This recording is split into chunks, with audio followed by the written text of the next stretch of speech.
Good evening. I would like to call the business meeting of the Portland Board of Public Education to order. It is Tuesday, May 15th, 2018, and the Board of Education is meeting at City Hall in Council Chambers. Would the superintendent please call the roll? Yes, Madam Chair. Mr. Atkinson? Here. Ms. Seeliger? Here. Ms. Vendel? Ms. Davis? Here. Ms. Thompson? Ms. Morioni? Here. Mr. Rodriguez? Presente. Mr. Balfons? Here. Ms. Clater? Ms. Farah? Ms. Yuri? Here. Ms. Power-Rakowski? And Chair Trevorrow. Here. And Ms. Vendel did let me know that she has a work obligation this evening, and Ms. Thompson, I believe, is traveling. So they will not be joining us tonight. Would everyone please rise for the Pledge of Allegiance? Pledge allegiance to the flag of the United States of America and to the republic for which it stands, one nation, under God, indivisible, with liberty and justice for all.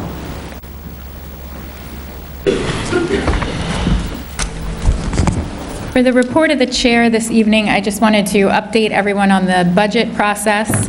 Last Wednesday, the City Finance Committee held its recommendation meeting on our budget, and they put forward to the full council a recommendation to reduce the budget that we had proposed to them by approximately $1.2 million.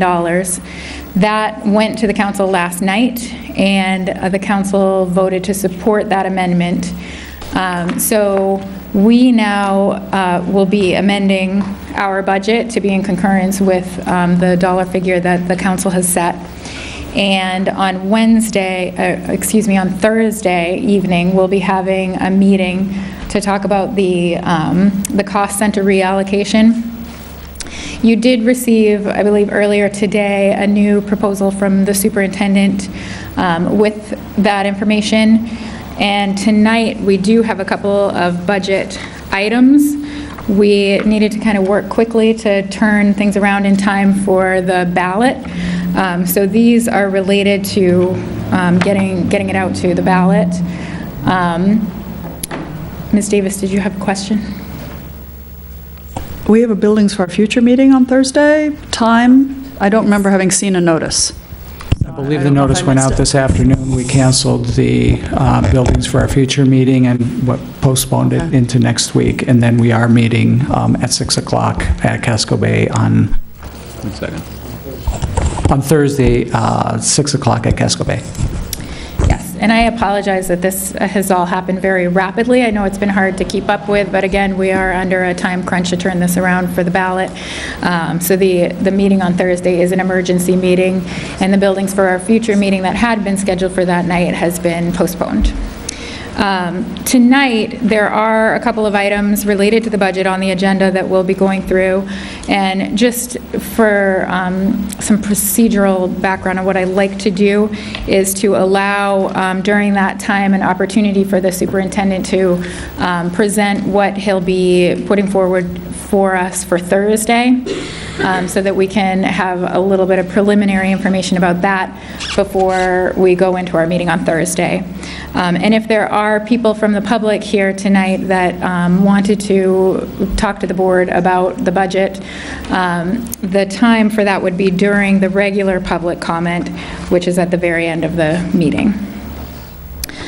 The other thing I just wanted to note procedurally in the agenda tonight, we have several policy revisions that we'll be taking up, and I'd like to take those up in order. As you'll note, we have an item right in the middle of that to take up the school boundary resolution. So I'd like to kind of take the policy items all in order and then come back to the boundary resolution. Unless there's any objection to doing that, I'll just go ahead in that order this evening. So that concludes the chair's report. We do not have a report of the students this evening. Report of the superintendent. Thank you, Madam Chair. May is Teacher Appreciation Month. Every year, our senior leadership team goes out to schools to present our staff with a small recognition of our appreciation for the work that they do. And while I'm always grateful for the work our staff does, I'm particularly so this year in the context of our challenging budget process. Our comprehensive plan recognizes that our ability to meet our goals as a district requires having the most talented and diverse people working with adequate supports if we're going to achieve our other goals. Today, we begin the board meeting by recognizing some of the most accomplished people in the Portland Public Schools, our nationally board-certified teachers. The Portland Public Schools supports and encourages all of our teachers to grow in their practice. One of the most rigorous and relevant ways to improve teaching practice, which ultimately improves student outcomes, is by attaining national board certification. In the content area of their expertise, National Board teacher certification is considered the gold standard in teacher certification. 4 of our teachers were awarded Nationally Board teacher certification this year. And I'm going to call you up, and when I call your name, if you don't mind coming up and lining up. And then at the end, we're going to have some remarks by a very special person. And so as I call you, if you can come up. Leslie Applebaum, English teacher at Casco Bay High School. Mallory Haar, an ELL teacher at Casco Bay High School. Jenna Kearns, a first grade teacher at Longfellow Elementary School. Carolyn C.C. Robinson, English teacher at Casco Bay High School. So these are all of our new National Board certified teachers.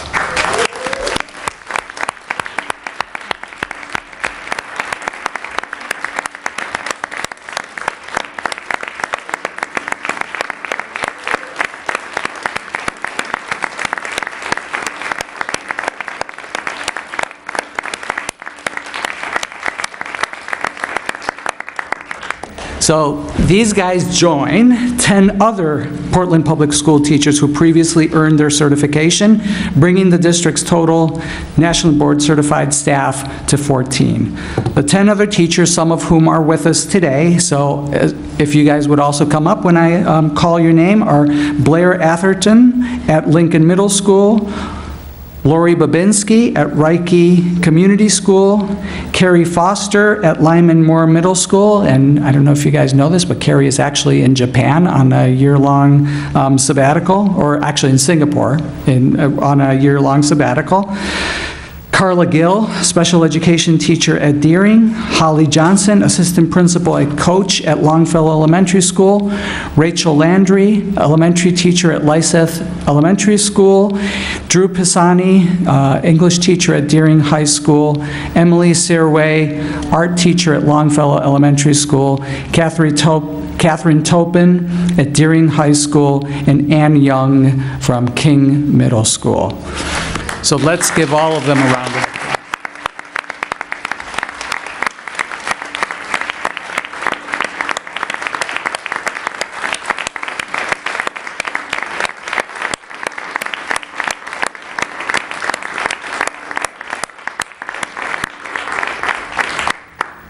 National Board certification allows teachers to hone their practice, showcase their talent in the classroom, and demonstrate their dedication to their students and their profession.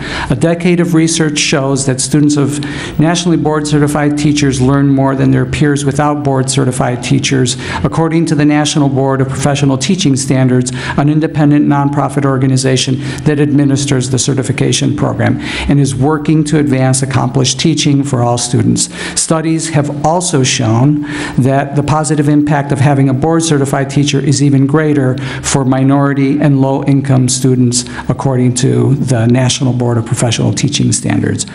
Our people goal under the district's updated comprehensive plan calls for the Portland Public Schools to attract and retain a talented and diverse staff, and ensuring that our staff members have the skills and support that they need to realize expectations.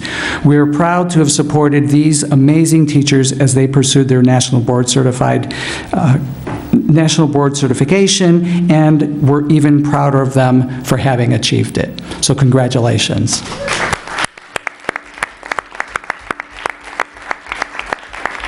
And today, we also have with us Karen McDonald and Kathleen Casesa. Karen McDonald is a retired Portland Public School teacher, herself National Board Certified, and has been a tremendous support of and for many of these individuals as they've gone about their work becoming nationally board certified. And I would love, Karen, if you would say a few words on behalf of the National Board Certified Teachers. Thank you very much. Every child deserves an accomplished teacher. That is the vision of National Board Certification and the process these teachers have gone through. It is the most respected certification in K-12 education. Founded in 1987, it was designed to advance the teaching profession by setting and maintaining high and rigorous standards for what accomplished teachers should know and be able to do. National Board Certification challenges educators to prove their effectiveness in the classroom. It challenges them to hold their practice up to 5 core areas. Number 1, teachers are committed to their students and the students' learning. Number 2, teachers know their subjects and they know how to teach those subjects to students. Teachers are responsible for managing and monitoring student learning. Teachers think systematically about their practice and they learn from experience, and teachers are members of learning communities. I was going to quote the research, but it's already been quoted, but and I think this is, it's really important that we get the most accomplished teachers in front of our students, and this is a way to do that. The educators you're honoring tonight have met those rigorous standards. They have worked to challenge themselves and have taken the risk, and it is a risk, of measuring their practice against high standards. My guess is that they had moments of doubt, frustration, exhilaration, and lots of moments of reflection along the way. Throughout this journey, they also modeled for their students that there is a reward when you work hard, you reach high, and you take a risk. Often it is worth it. I congratulate the Portland Public Schools teachers honored tonight. I hope that they will hang their certification proudly in their classrooms. And I hope they will encourage other people to take this professional learning journey. Congratulations to all of you.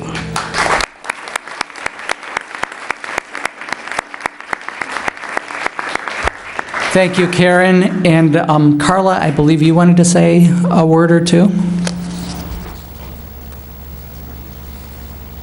Thank you so much for the honor of recognizing our work that we have put hours and days and weeks and months and years into. So I'm very much a proud mentor to 3 of my mentees this year that finalized and passed their national boards. I'm so grateful for the district to support this initiative, to understand the pedagogy of the work that we do is not an easy task, as Karen had stated, and I just think it's really important to recognize the rigor that's involved in this.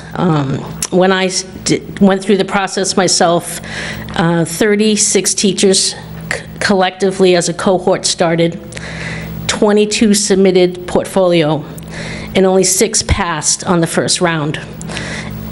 I was one of the 6. I passed by 1 point, and it doesn't matter because it counted. It's a proficiency-based system. It is. So I'm proud of that 1 point because all the other points were off the charts. So I just want to recognize my mentees and all of you this year, because I know the stress that you're under as teachers and families and children and parents and all the other parts of our lives that intertwine with being a national board candidate. It is extremely time-consuming. We didn't have Saturdays in my family with me for about 1.5 years, and we went to Disney for 10 days after. So I'm very, very proud of you, and I'm very proud of our district for recognizing the importance of these steps. So thank you. Thank you, Carla.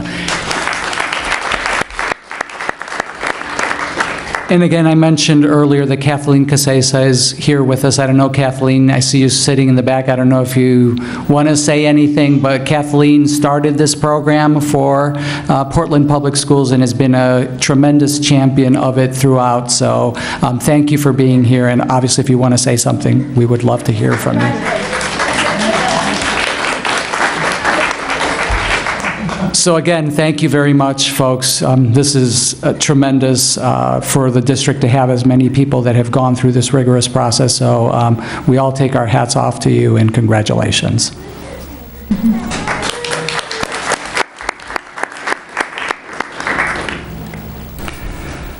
Okay, next we recognize another very important group of people, our school nurses.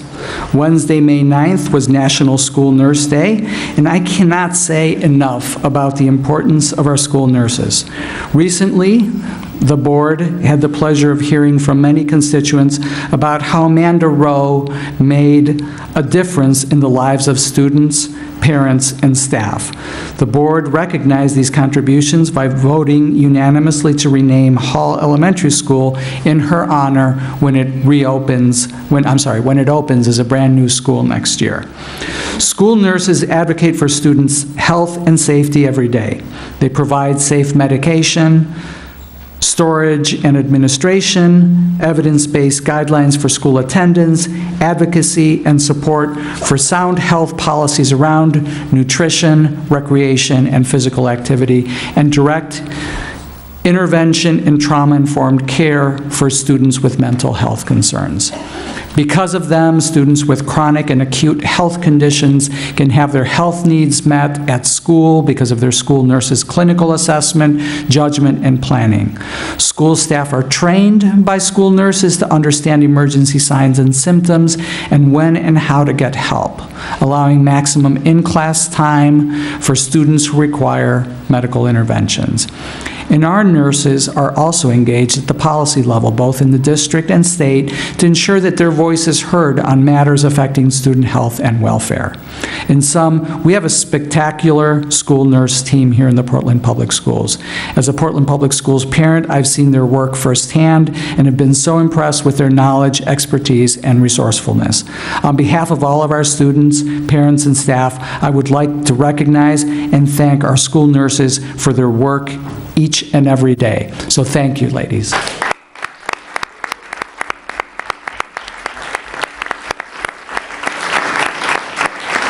So we have a certificate for you, so if you can come up and do that. And then I know, Tina, as our head nurse, you're going to say some words about the work that you do, and again, we look forward to hearing from you.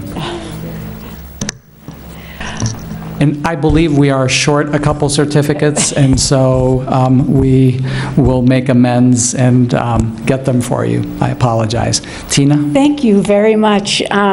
I've been here 15 years. I've never heard anything that nice said about nurses. I'm going to cry. You should have been here a couple weeks ago. It was... and I did work with Amanda, so thank you very much.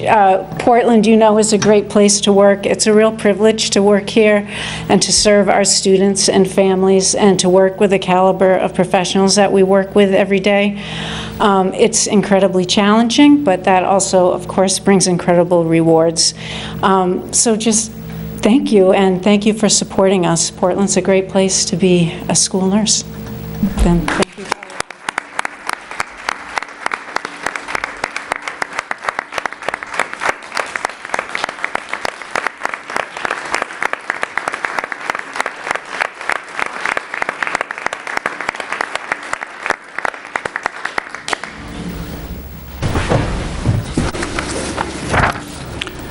So, still with the good news, we learned this week that junior Lucy Temovikas, whom you recognized earlier this year as a National Merit Scholar semifinalist, has been selected as a finalist. We're still waiting to hear on our other two semifinalists, and I look forward to recognizing Lucy and hopefully the others in the near future. Also this week, and this is supposed to be fun, so you know, Grace has a whole thing planned for this, so please pay attention. PHS honored sophomore student Will Gordon, who transferred to PPS in January from Chevrolet. Will is the main finalist in a Google competition, Doodle for Google. Will was one of 200,000 entries in this contest, which he won for Maine. Google lavished him with gifts, a new Chromebook, a t-shirt with his doodle on it, and a large replica of his doodle. To win at the national level, he must be the top vote getter in this category, which is the high school category. The address to vote is doodleforgoogle.com, doodle4google.com, and so please vote and circulate to your networks this information. If Will wins the national contest, he stands to win $50,000, and PHS, so I know that PHS would love to also get this, stands to win $30,000.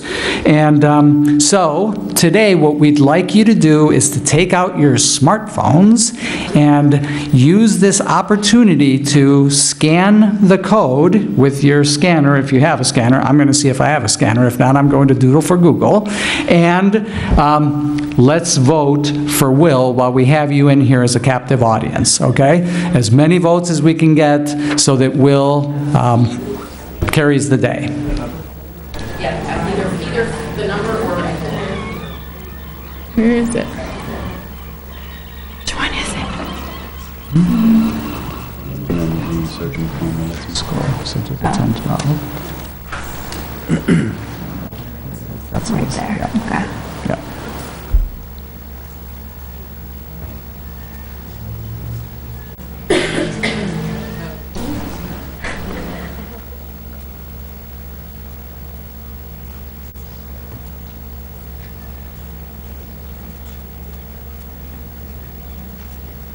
And Grace is walking around checking to make sure that everybody is doing what they're supposed to do.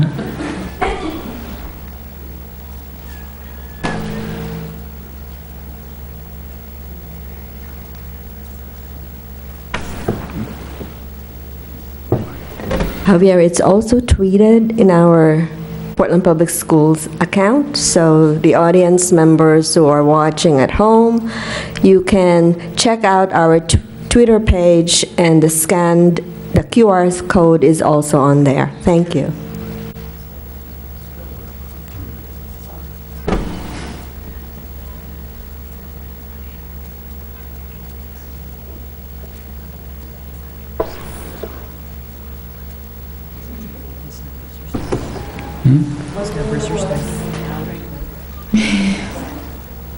I don't know, I can't get it. So.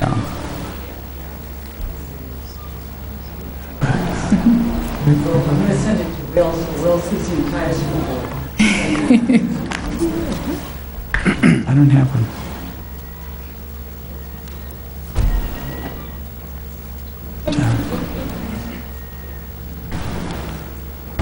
All right.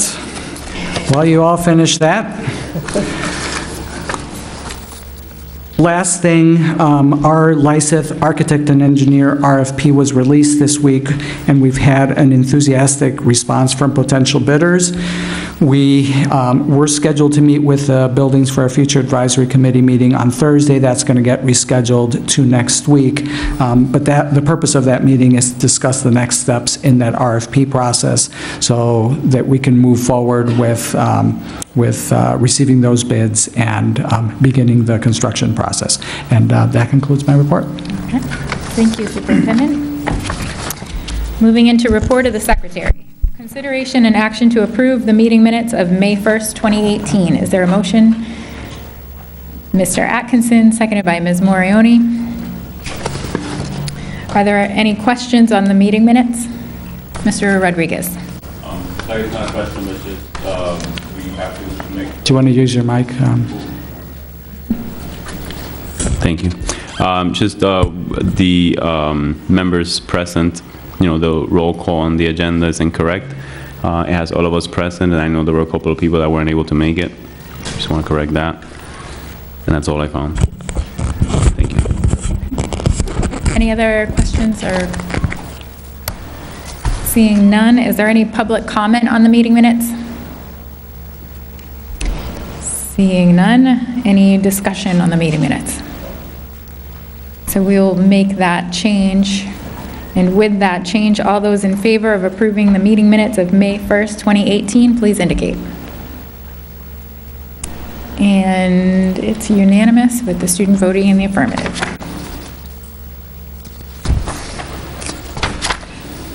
Report of the committees. We have curriculum, Ms. Morioni. Thank you, Madam Chair. Our next curriculum meeting is May 29th, Wednesday, May 29th at 6 o'clock. And then we'll have one more before we take our break, and that one is Wednesday, June 13th at 6 o'clock. Thank you. Thank you. Operations, Mr. Rodriguez. You reported last meeting. Yeah, so I reported last meeting. Operations Committee is going to meet on the 22nd of May at 6 o'clock at Central Office. We have not met since our last school board meeting, and at that meeting, we're expecting to have a food services presentation as part of the series of department presentations that the committee has asked for. Thank you. Finance, Ms. Vendel could not make it tonight. Did you have anything to add, Alicia?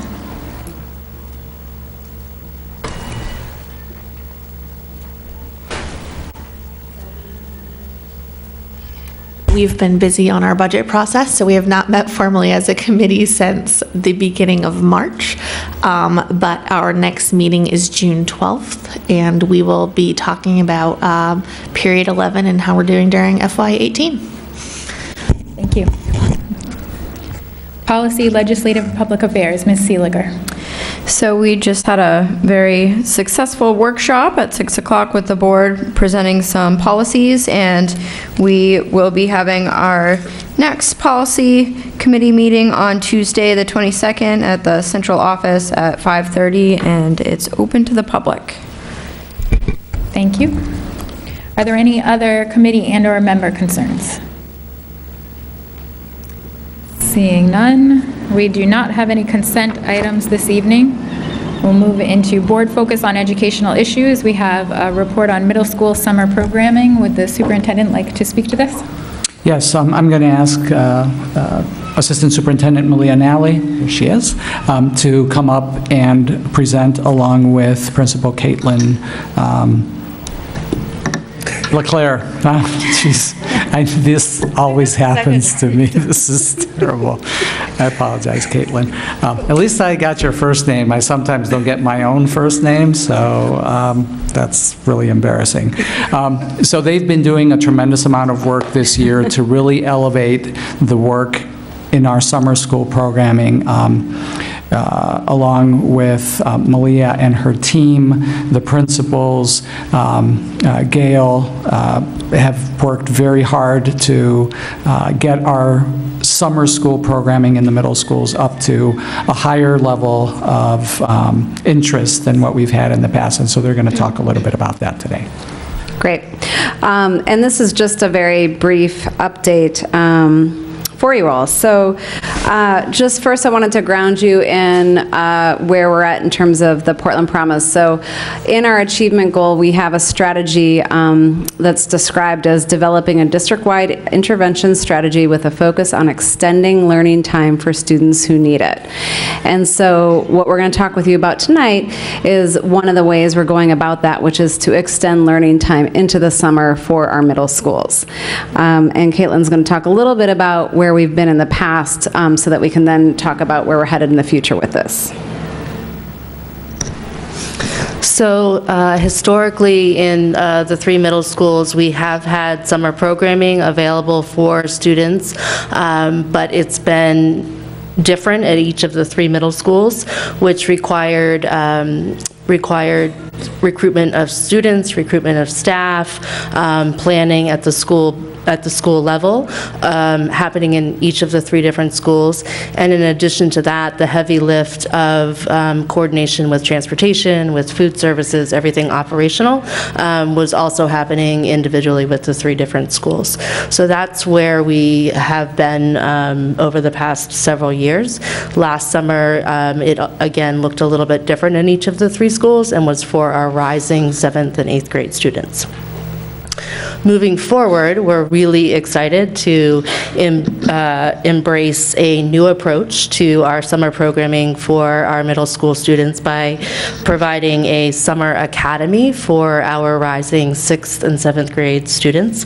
This will allow the faculty and planners of this academy to work together collaboratively across the 3 schools to support learners from all 3 schools. It also is very exciting because it aligns with our proficiency-based work and gives us the opportunity for our students to engage in authentic learning experiences within our community. And so just briefly, I want to walk you through the key elements, which Caitlin touched a little bit upon, that are related to this vision that we have for what we're calling a bold new approach to doing this. So first is just what Caitlin described, that it's district-wide. And so here is where we have both that opportunity to achieve economies of scale, if you will, in terms of some of our planning and our operations, but also creating a more consistent experience and option and opportunity for our students across the middle school. Secondly, as Caitlin kind of touched upon, this is a standards-based approach, and so this is a good example of a time where our work around proficiency is really coming to bear, if you will. So all of our middle schools are now working with the same standards across the 3 middle schools, and we now have data on how students are doing against those standards across our 3 schools. So I was able to meet with principals and with our middle school strategists to look at how our students are doing relative to those standards, and we prioritized a handful of standards where we saw more significant gaps and also felt these were critical standards for helping our students achieve.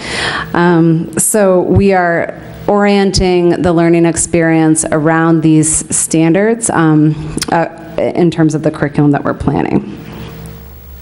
Another key piece of this vision that we have together is that it really gives us an opportunity to create teacher leadership and meaningful collaboration across the 3 schools. So we have a content leader in the STEM and humanities areas from the 3 middle schools who are going to be coming together, looking at those standards, and designing a kind of meaningful learning experience for students collaboratively.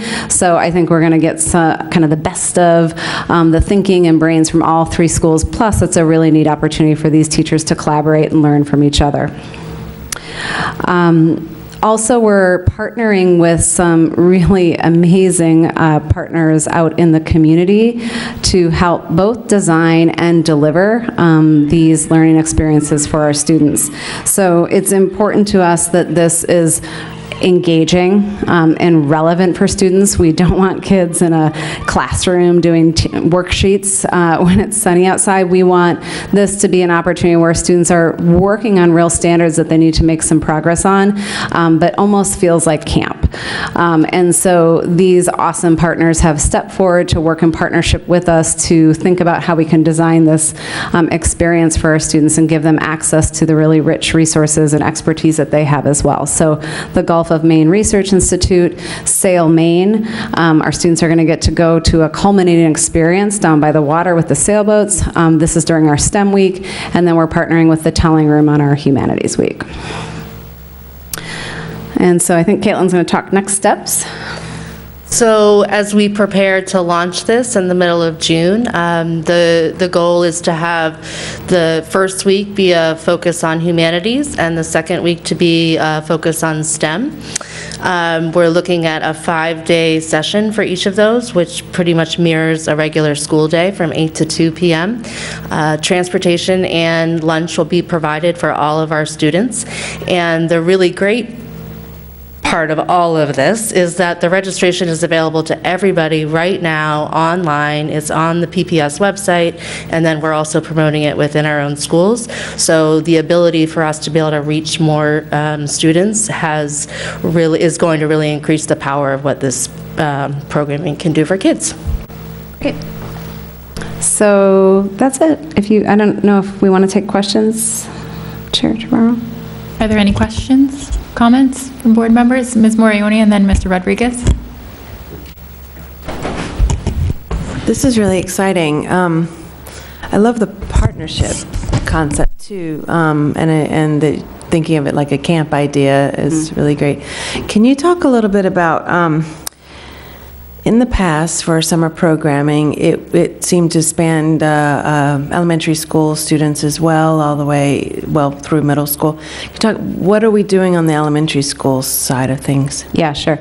So consistent with what we've done in the past, so those are school site-based programs, and Gail is here, if you have additional questions, as are some of our school leaders at the elementary level, but she's working with our elementary schools to support them and kind of planning and designing the elementary school programs. We also still will hold an accelerated language academy for students who are working on learning English for the middle and high schools that will take place at Deering for a little bit longer time. We will also have our program for students that are living in the homeless shelter, as well as a high school credit recovery program. So those are still kind of consistent with what we've done in the past. What we did this year is try to take on a part of that summer learning experience and really try to think about how we can kind of take that to the next level and making it grounded in our standards, but also really meaningful and consistent in terms of it being district-wide. Yeah, it's fabulous. I remember that when we were talking about concerns of resources around our summer learning, and I just want to hear a little bit more about where we are there in terms of the budget and how we're paying for all of it. Yeah. So, one of the opportunities here is that we're able to, like I mentioned, get some economies of scale. So rather than running 3 different programs where you have to plan for 3 different programs, manage operations for the 3 programs, we're pulling them together. And so we've been able to do that within the budget that we set previously for our summer school.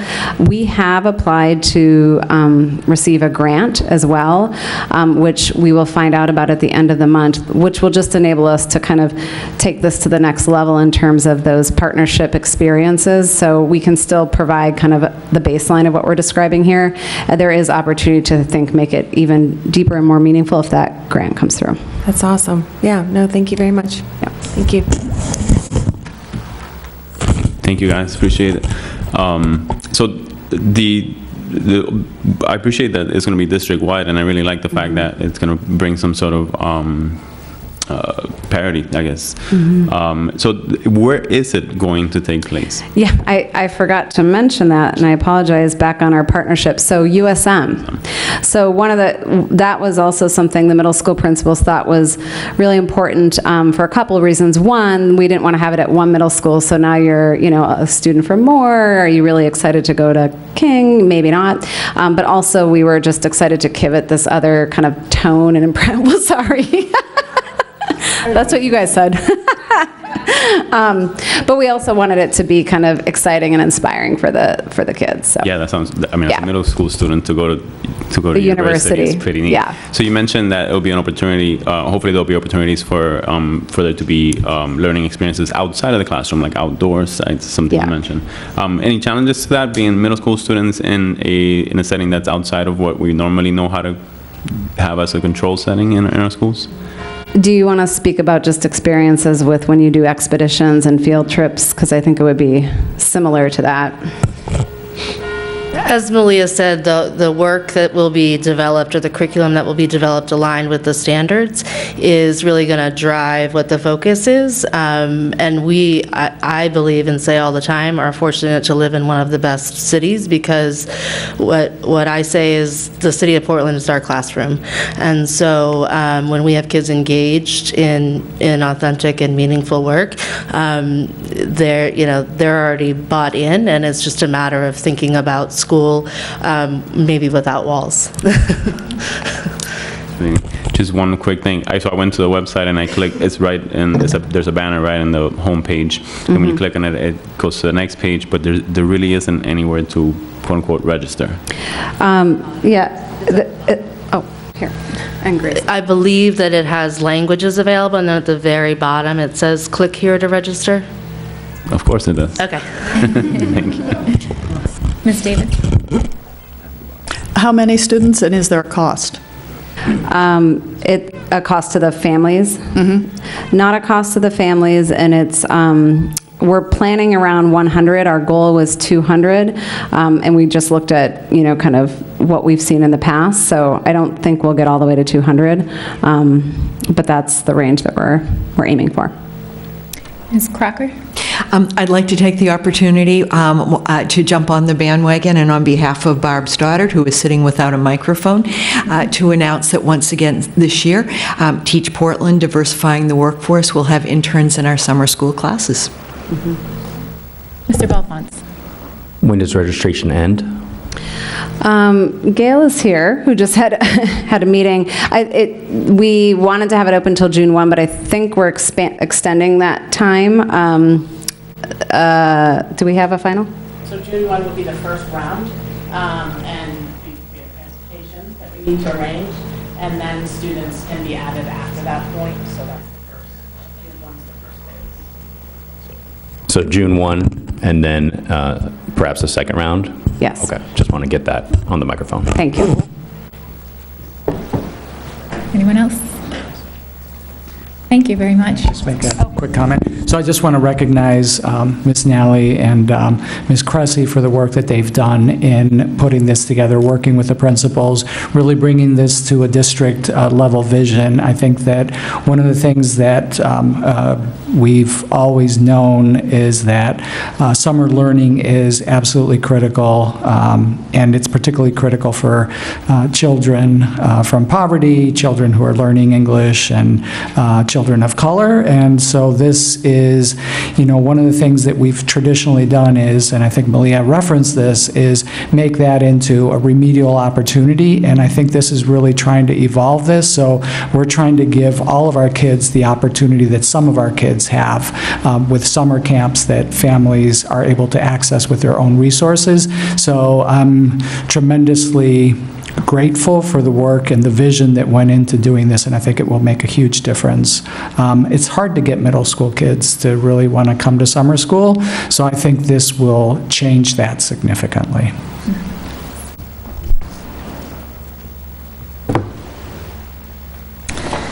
Okay, moving into old business. We have consideration and action to revise policy IKF graduation requirements. Is there a motion?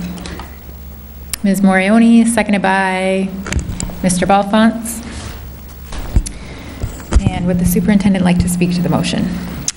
Yes, I will, unless Ms. Crocker, you want to speak to the motion? Or, I'm sorry, yeah, so I'll speak to this motion.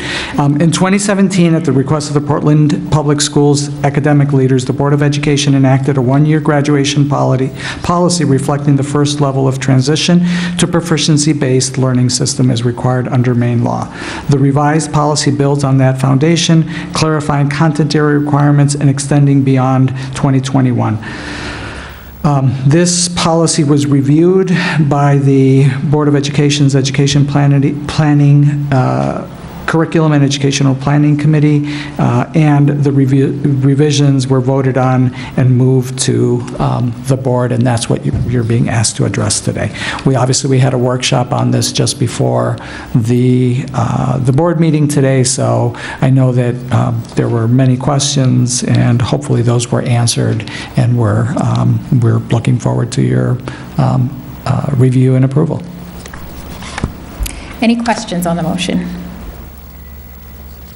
Seeing none, is there any public comment on the motion? Seeing none, any board discussion on the motion? We did just have a workshop, so. Seeing none, I'll call for a vote. All those in favor of revising policy IKF graduation requirements, please indicate. It's unanimous with the student voting in the affirmative.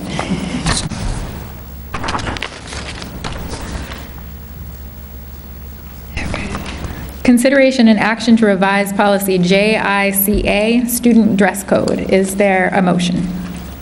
Ms. Davis, seconded by Mr. Balfont. And would the superintendent like to speak to this motion? Speak to this.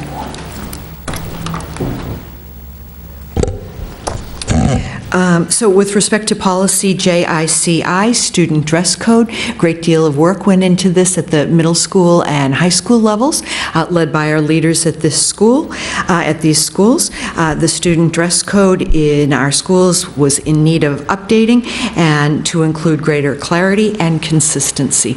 And as the other policies have been, they were addressed and discussed during the workshop before the meeting. Are there any questions on the motion? Seeing none, any public comment on the motion? Seeing none, any discussion on the motion? Seeing none, all those in favor of revising policy JICA, student dress code, please indicate. It's unanimous with the student voting in the affirmative. Consideration and action to revise policy AC, non-discrimination, equal opportunity, and affirmative action. Is there a motion? Mr. Rodriguez, seconded by Mr. Atkinson. And would the superintendent like to speak to this motion? We're bringing forward policy AC, non-discrimination, equal opportunity, and affirmative action in order to bring greater clarity for students and staff around the term sexual orientation, which is being defined now in policy using wording from the Maine Human Rights Commission. Are there any questions on the motion? Seeing none, any public comment on the motion? Seeing none, any board discussion on the motion?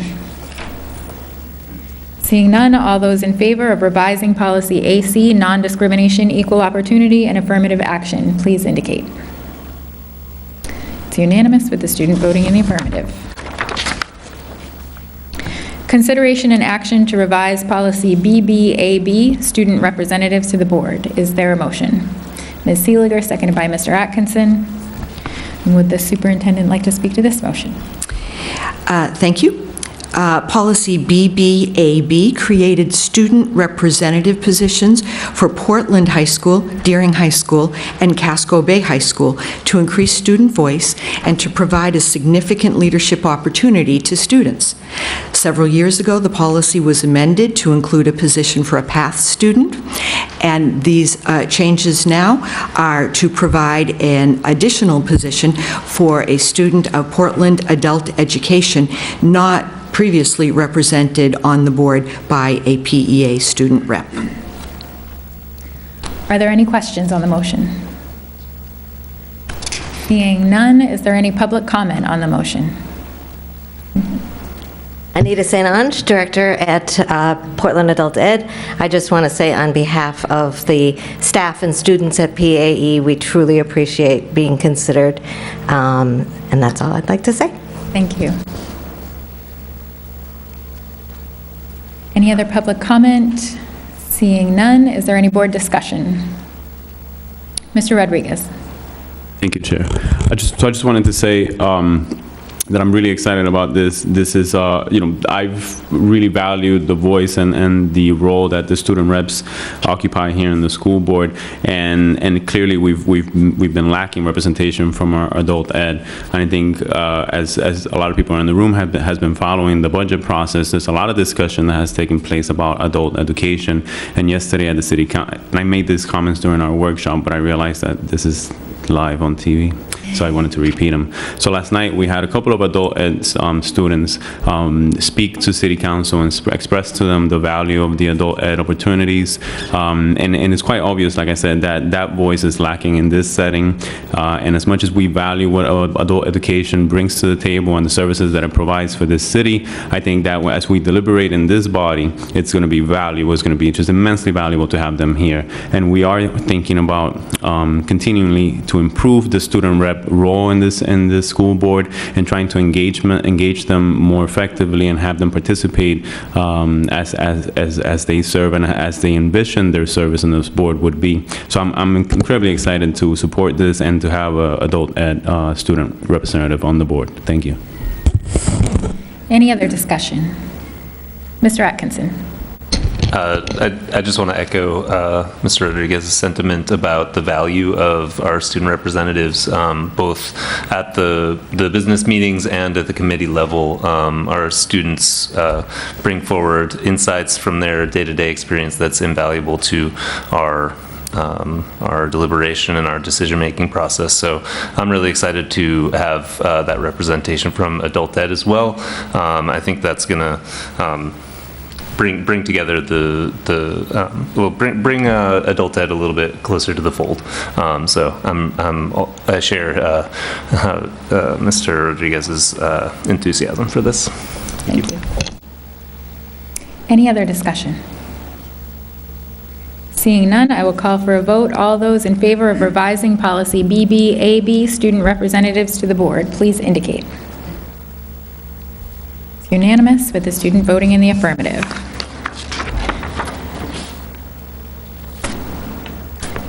So now we're going back to new business item B, consideration and action to adopt a resolution on school boundary and school capacity review. Is there a motion? Mr. Rodriguez, seconded by Mr. Balfont. And would the superintendent like to speak to this motion?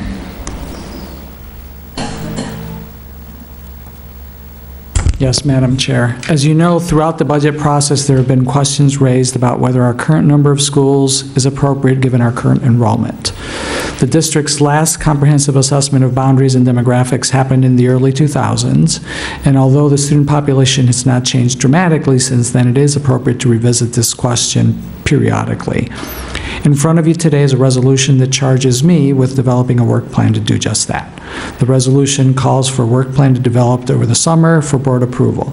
The work plan will outline the data points, the community engagement process, and the expected outcomes of the study, and will be funded by resources in the board's contingency line. This will be a major undertaking requiring a significant investment of staff time and energy. However, I believe that given the discussions we heard during the budget process and the likely reality that state resources for Portland Public Schools will continue to decrease, this is, I believe, necessary. I appreciate the leadership that board members Thompson and Balfont, and then joined by Mr. Rodriguez, took in developing this first draft of the resolution. I don't know if they have anything that they want to add to this introduction, but otherwise I look forward to answering your questions and ultimately your approval of this request. Mr. Rodriguez or Balfont? No? Okay. Are there any questions on the motion? Mr. Atkinson. Is there any, has there been any progress made on what the financial impact of this study would be at this point? So we don't know an exact dollar figure, obviously, until we get into the details of it. In my discussions with the superintendent, though, we believe we're pretty confident we can absorb this into the cost of our contingency fund. Absolutely. Thank you. Ms. Davis. Can you give us a little bit more of a ballpark? Our contingency that we're going to be considering is, I think, $150,000, and I think that I need to know whether this is a $10,000, $20,000, $50,000, $100,000. I mean, I have some concerns about the level of detail in the resolution and the specificity of some of it, and so I think we need to have a better sense of what the anticipated cost is beyond just it will fit within the $150,000 footprint that's current, or $175,000 that's currently scheduled in our board contingency line.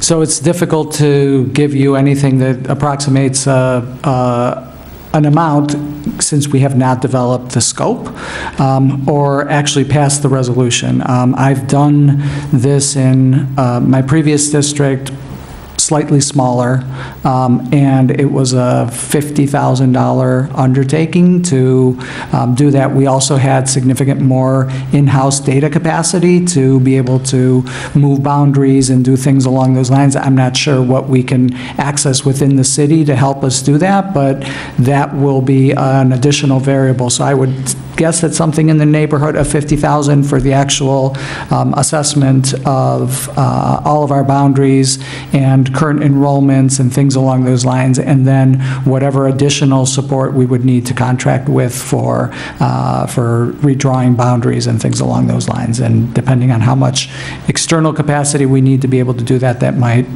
be $10,000 or something along those lines. So that would be my guess. Ms. Davis.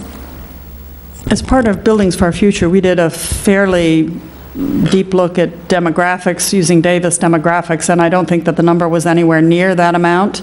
And basically, it told us that at that point in time, we did not need to redistrict, but that we would need to revisit it once our new schools had come online. I guess I'm out of the gate going to struggle to go from what I believe that work cost, which seemed adequate to the board at the time, to a figure that's between $50,000 and $70,000, especially in this budget climate. I believe it was $35,000, and it was focused exclusively on the elementary schools, and there was no actual boundary work that happened as a result of that. So that's what I'm basing it on, my past experience, which involved all of those things and was in that case, a K through 8 analysis. In this case, it's actually a K through 12 analysis. We only had one high school, so we didn't have to do any work around the high school. Mr. Rodriguez. Thank you. And Javier, excuse me, because of that study and information that we do have, there's certain amounts or there's certain figures and statistics that we already have and feel confident about the accuracy of that. So we know we're not going to pay for someone to tell us what we already know, so to speak. So there's ways that we can limit the scope of the study based on I believe, what we do because have. I looked at that recently, that only went projection-wise through 2016 or 2018, I don't remember. So it was not, sort of a look all the way out into the distant future. And again, it was only for the elementary schools, but clearly stuff that we. Right. So we did remember when Ms. Thompson and I had an opportunity to, when we bumped into some of the Davis demographics folks, they said that they routinely do follow-up studies, or they do follow-up, and that might have taken place, but it never reached us. That might have stayed with the Oak Point individuals who might have used that information with what they were doing.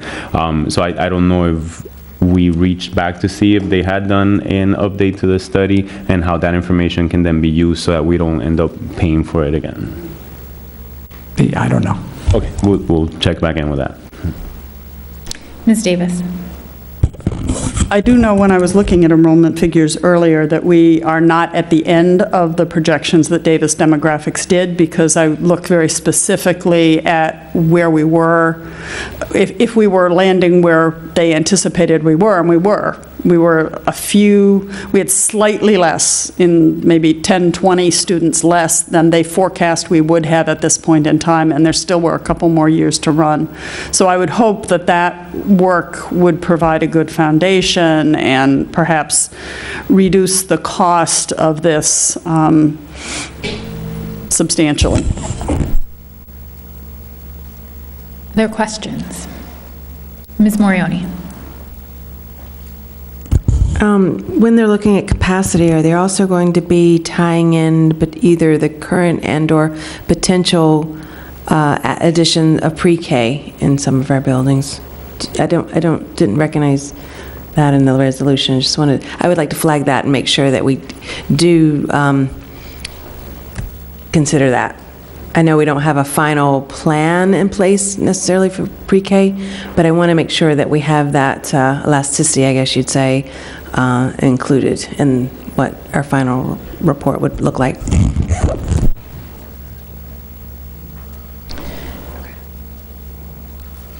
So that is not currently included in the language.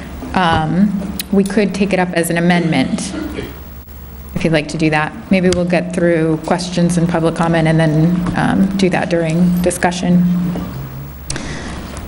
Any other questions? And I guess my question is just if because this resolution does have a lot to it, do we still have the flexibility if we pass this resolution and then we do find that with some of the data we already have, do we have the flexibility then to kind of reduce sections of it? Sorry. I would imagine so. I don't, this resolution was drafted by board members. I've reviewed it and made changes, shared it with legal counsel. We made some changes based on that, but I do believe that this is up. The reason it's here today is not to be adopted wholesale, but to give board members an opportunity to comment on things like it should also say pre-K. I know Ms. Davis has concerns about the specificity of some of the value statements in the beginning, so I was expecting a robust conversation that would result in changes to that resolution today. So I have very little sense of ownership for this other than recognizing that it needs to be done and that it's a significant undertaking for the district to do this, one that as I said during my introductory comments, is very much overdue. So I'm all for that, but I want you to feel comfortable with what you're charging me with. I would much prefer that you do that now and then not after I come with a scope and then you're saying like, oh, well, I didn't know we were going to do this, or why are we looking at pre-K or not looking at pre-K? So I would much rather you spend the time on the resolution up front and that we have something that the board has supported, and then that gives me clarity around what it is that I'm expected to do. Mr. Rodriguez. Thank you, Chair. So I just wanted to say that part of the intent that Sarah and I had when we were wording it was that we wanted to charge the superintendent with bringing this up to the board, not necessarily charging him with hiring somebody to do everything. So the superintendent, the way that we intended it, would have the leadway to say, okay, I have this information, so when I go to hire someone to do this work, they will not have to give me what I already have. And so that's why the way that is written, it says we just want the superintendent to present to the board this, and in order to do so, he shall hire a firm to give us information. But it's not intended that the firm would do everything. It was intended to empower the superintendent to guide that work. That was my thinking. I just wanted that clarification to know this is sort of the scope of everything possible. It doesn't mean that we have to necessarily do everything in it. Any other questions? Seeing none, is there any public comment on the motion? Hi, I'm David Hopkinson, 9 Grafton Street. I apologize for not being dressed. I was also at Casco Bay High School for this meeting, so I'm very unprepared tonight. I only have a question that I hope you could answer. In this, it states 2 months for the plan to be enacted. I was hoping you could take a minute and explain a little bit more about the timeline of when results from this would be done, and if that would occur before the next budget season, and how this study correlates to Buildings for Our Future and potential lining out of when and if particular schools will receive changes. Thank you. Thank you.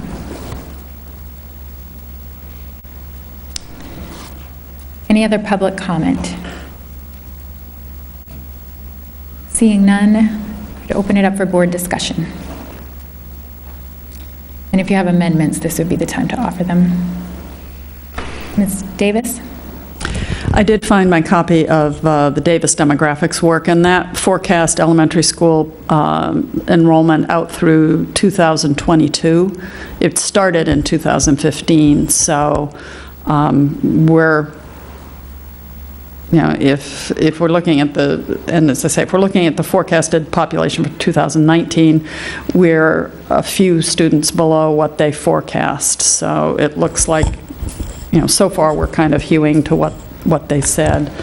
I think my concerns as I look at this, and I'm very much support, I think this is something that a district ought to do on a regularly scheduled basis. I think that Portland has sort of put it off for a long time, but we did somewhat knowing that we were waiting for the outcome of our applications to the state or for Buildings for Our Future, that some of this has to do with what are the buildings that you've got. And now we've got different buildings, including Hall School, which holds 558 students, and we're going to put 411 in it this fall. So we need to take a look at this and kind of look at how do we ensure that all students are in the best facility possible, and that we're also running our district in a way that is financially responsible to the taxpayers, so that if we know we are duplicating or doing something that costs additional money, we are able to be clear and transparent with the public that we are doing that, or we're able to look for ways to find efficiencies and other savings, as well as, I truly believe, look at offering, and we haven't had a conversation with this board, which has several new members on it, about how we, and a new superintendent, how we really expand our programmatic offerings and ensure that we have a portfolio of programmatic options for students and families that is broad and that attracts and keeps students in our district. I think my concern with this is just that there were a lot of whereases, and as Superintendent Patana mentioned earlier, I think that as is, I wouldn't be able to vote for it because some of those value statements I don't actually feel that the board has ever discussed in detail or is ready to take this kind of position.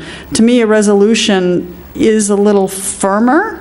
I'd be more comfortable with this entire action, I think, as simply being a direction to do this and bring us a work plan. And I'm concerned about the level of detail in the whereases. I'm concerned about the level of detail in some of the data asked for, because it doesn't have the very key qualifier that you usually put in something like this that says may include such things as these. It says that it will, and I'm concerned that we sort of tie ourselves in. As we talked about graduation requirements earlier, we said sometimes it's better to have it a little broader so that you have some flexibility in what you do, and this felt to me a little too tight, so that it may miss some things like pre-K. I don't think it mentioned making sure that we inventoried the buildings where we have the capacity to expand classrooms, such as Ocean Avenue, where we can add 4 classrooms. They're already designed, and the building's designed to take them. And then there were a couple of places where it seemed to be duplicative, a bit of possibly the Sebago Technics work. So I guess I would rather have a much cleaner, tighter section of whereases that really is grounded in our legal authority to undertake this kind of work, rather than getting into value statements such as neighborhood cohesion or maintain balance across schools that reflects the diversity of the city, when the reality is our schools do not reflect in each school the diversity of our city. We have schools that have lower, low socioeconomic, less diversity. We don't mirror that now. If that is something we want to do, then we need to change the language, because we can't maintain something we don't currently have. And there's some other statements where I sort of go, I'm not quite sure what this means, and I'm not sure that it's necessary to get us to the point of doing the work. So I did take the liberty of basically drafting a much shorter set of whereases, only 4 of them, that are really grounded in state law, what our role is in terms of we have the power to manage schools. We're charged by law with the power to determine which students shall attend school and the transfer of students between schools, which I think is what we're really talking about here. We have the city charter that says we're to provide a certain type of public education that enables residents to acquire knowledge and skills, a certain type, and then sort of says just, whereas the board periodically must review the current and projected student population to determine if the assignment of students to schools optimally utilizes our facilities, and will enable the provision of education, as described above. I had a little concern as well with perhaps the timeline. I thought it was 1 month to sort of get a bid out, especially if it's this size. There are some limitations, I think, given the size of the bid, that might slow that process down. I wasn't sure there was enough turnaround in there. And then, as I say, I'm a little concerned about this level of specificity in what the 5-year plan shall include. We might just be concerned about later, and I'd rather have a resolution that was easy to live with. So I don't know where other people are in terms of their response to it, if those were concerns for anyone else besides me. But as I say, if it stays as is, I probably can't support it, although I support the effort. I just can't support the particular wording and way it's constructed in this resolution. Mr. Rodriguez. This is a joke. No, that's all right. I was just going to say that I appreciate getting the A for effort. But, so I really would like it if we can pass this resolution unanimously. And so instead of bringing in something entirely different, and instead of just saying something so general as, some of the whereases, can we maybe just work with this one? Let's pick one specific whereas that we have a trouble with, maybe offer an amendment. We can discuss the validity. Oh, see, that's a tough one for me. It's a V and an L in the same word. The validity of that whereas, and then maybe work from there. No, is that not possible? No, we can't. For me, I started that way, and I realized that I had issues with virtually every one of them. Wow, really? Yeah, sorry, I did. And it may just be that I would rather approach this in a different way. To me, the whereases should really be grounded in our legal authority, and that many of these whereases were in value statements or belief statements that may be the beliefs of some of the board members, but they don't happen to align with mine for this purpose. I might believe them, but I'm not going to put them in a resolution this way. I can go with the whereas the board realizes accurate enrollment projections are vital and effective to long-term planning and enrollment management. That one was good. Okay. But I'm sorry, a lot of the rest of them, neighborhood cohesion, and as I say, maintain balance. We don't have balance now, and I don't believe it's our role to maintain neighborhood cohesion. Our role is to administer the schools. Neighborhood cohesion, neighborhoods move, and they have existed in the city and then they change. It's not our job that's a planning function, not a school board function in my mind. So, if people want to go and make some changes to them as we go, perhaps I can get there. But as I say, I started there and it didn't work for me. So that's why I started at the beginning and wrote it over. Ms. Morioni. I'm actually okay with the whereases because in our past resolutions, we do a lot of whereases that aren't necessarily our, legal purview is what you're talking about. My thought around it, though, I'm a little concerned that we don't have two of our board members here to discuss this, particularly one of Ms. Thompson, who assisted in drafting this as well. I'm happy to go forward with it, and I think we could just see how it works out, or we could table it. And but I think the purpose of this was also to indicate to the public as well as to the council that we are taking this seriously, in the sense that we have been asked to do this by the council, and through the budget process, even there has been community members who have said you need to close the building, or you need to look at what the overcapacity potentially and things like that. So I think we are doing the job well, bringing it forward so quickly and trying to get something moving. I would like to make 2 amendments, if I could, when it's appropriate. But thank you. So I would say it is appropriate to make your amendments now. Okay. I do agree with what public members said about in terms of timeline of getting the report back, because what I understood, it's 2 months that we now say we pass, let's say we pass this tonight, we give the superintendent 2 months, and then he brings back a work plan. That seems pretty tight, in my opinion, only in the sense of we are heading into summer. He has to do, if it's over a certain amount of money, I don't remember exactly what amount of money, but then you have to go out for a, what is it, it's a longer process. So, RFP, thank you. So, I would like to make an amendment that we are actually looking for a work plan back from the superintendent. Let's see, this is May, June, July. I would say 4 to 5 months back of So Ms. Morioni has offered an amendment to make it 4 months instead of 2. Actually, let's make it 4 months. 4 months. Is there a second to that amendment? Ms. Seeliger. Okay, so now we have the amendment on the floor. Are there any questions on the amendment? Mr. Rodriguez. Thank you. So we're mainly just concerned that we won't be able to get it done in 2 months? Yeah. So I guess my question would be, could we try to explain where that concern comes from, especially not knowing even the scope of the work that needs to be done? So I appreciate having as much room to operate as possible, but not knowing, the specifics of what we're asking, it's difficult for me to then say, oh, that doesn't sound like a 2-month job. That sounds like a 4-month job.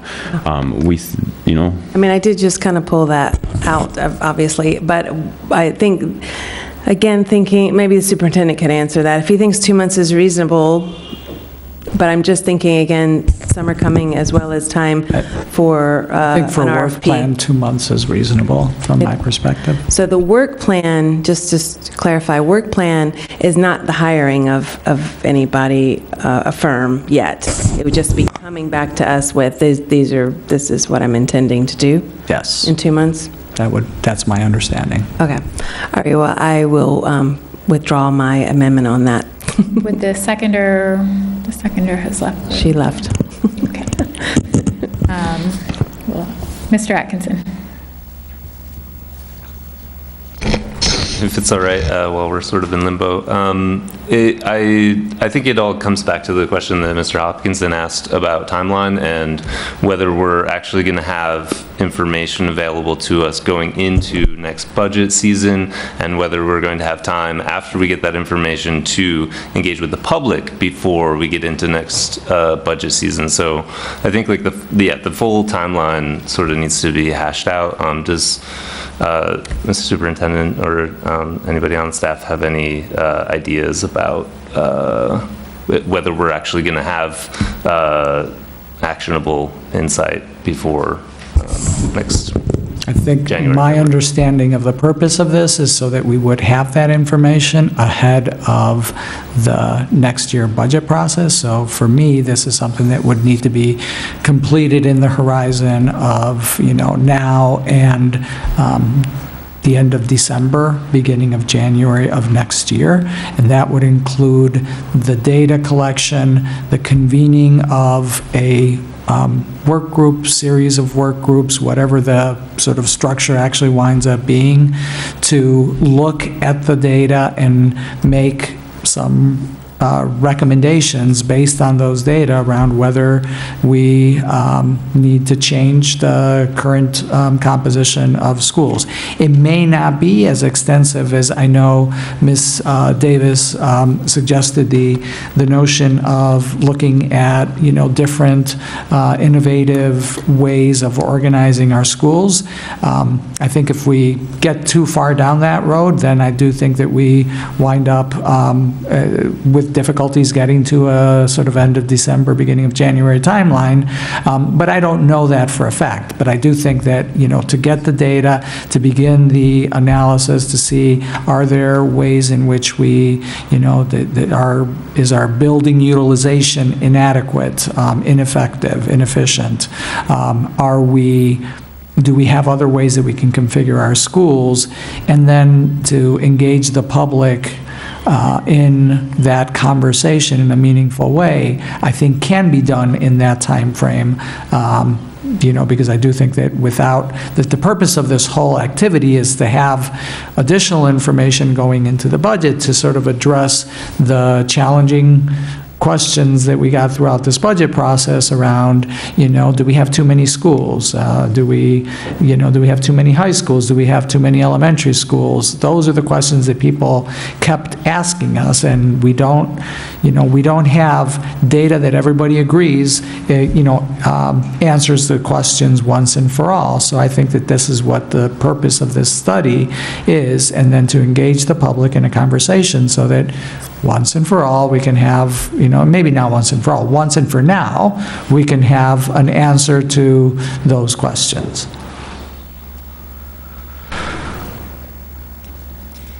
Ms. Seeliger, Ms. Morioni withdrew her amendment, and we're wondering if you're acceptable with withdrawing your second. Yes. Okay, thank you. So we're just back to the main motion. And Ms. Morioni, do you have another amendment? My only additional language would be under number 3, under enrollment data that includes, and just to put under the the 5th bullet, alignment of elementary, middle, and high school attendance areas should be a factor in establishing attendance areas as much as possible. If we could just add alignment of pre-K, elementary, middle, and high school attendance areas should be a factor in establishing attendance areas. Which one are you on? Is this still here under enrollment, which is number 3, on page 3? Yeah. And it would be bullet 1, 2, 3, 4, the 5th bullet down. Starts out with alignment, so adding the words pre-K, alignment of pre-K, comma, elementary, comma, middle, and high school attendance areas. So there's been, is that a second to the amendment? Okay, seconded by Ms. Seeliger. Are there any questions on the amendment? No questions on the amendment. Any board discussion? Seeing none, I will call for a vote on the amendment, which is to add pre-K to that bullet item under enrollment. All those in favor, please indicate. It's unanimous with the student voting in the affirmative. And we're back to the main motion. Any more discussion?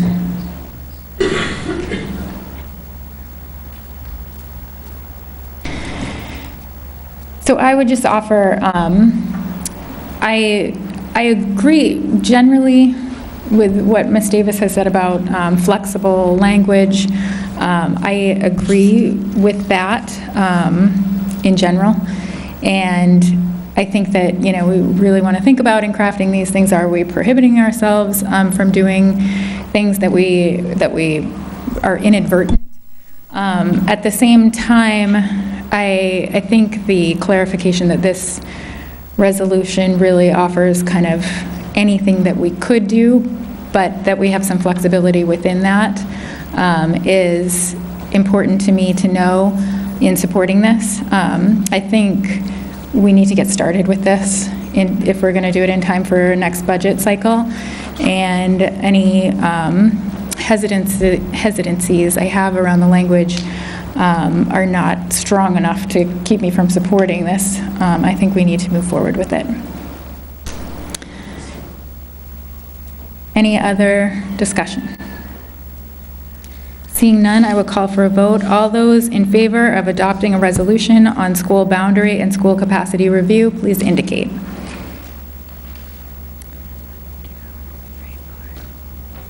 Five and a student. All those opposed? And Ms. Davis is opposed.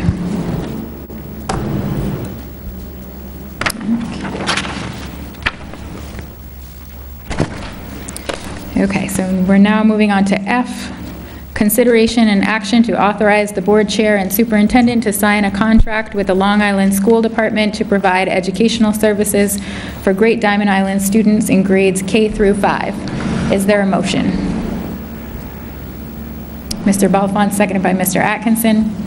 And would the superintendent like to speak to this motion? Just very briefly, and then I'll turn it over to Mrs. Crocker to speak to this, but I would like to start by thanking Mrs. Crocker for engaging in all of the work that you've seen today, all of those policies that were passed in rapid succession earlier in the agenda.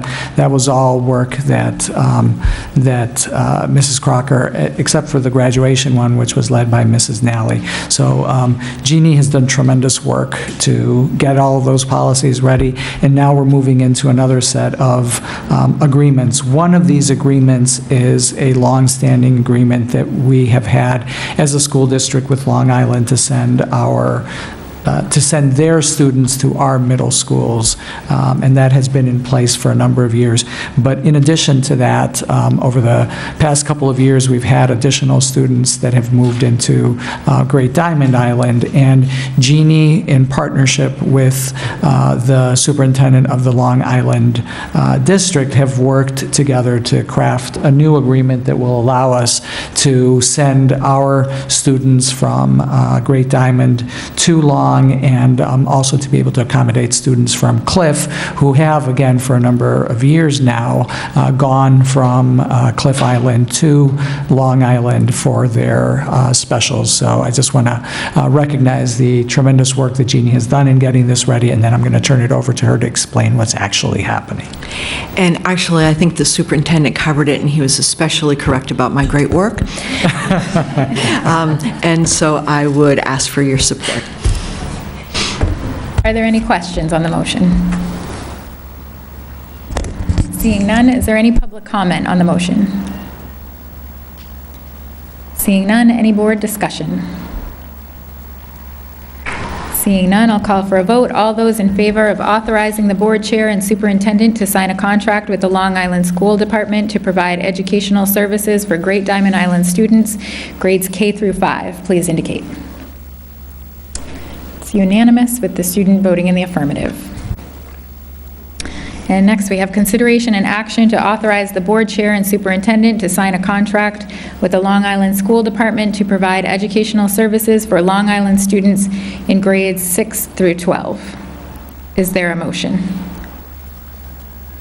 Ms. Morioni, seconded by Mr. Atkinson. Are there any questions on the motion? Ms. Morioni.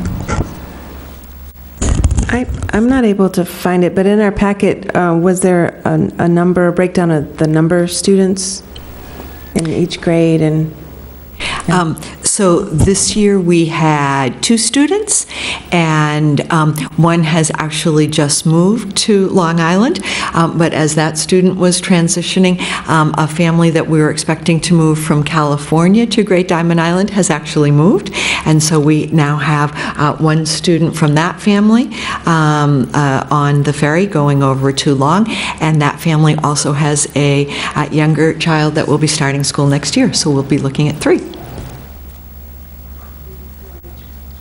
3 going from Great Diamond Island to Long. Can I just clarify something that Chair Terraro just asked? The consideration and action that you are reviewing now is to allow Long Island students in grades 6 through 12 to come to the Portland Public Schools. So I think that's, it's unclear because it does say sign the contract with the Long Island School Department to provide educational service for Long Island students in grades 6 through 12. I just want to be clear that that's for us to be the ones that are providing the services for those students. Mm-hmm. Any other questions? Mr. Atkinson.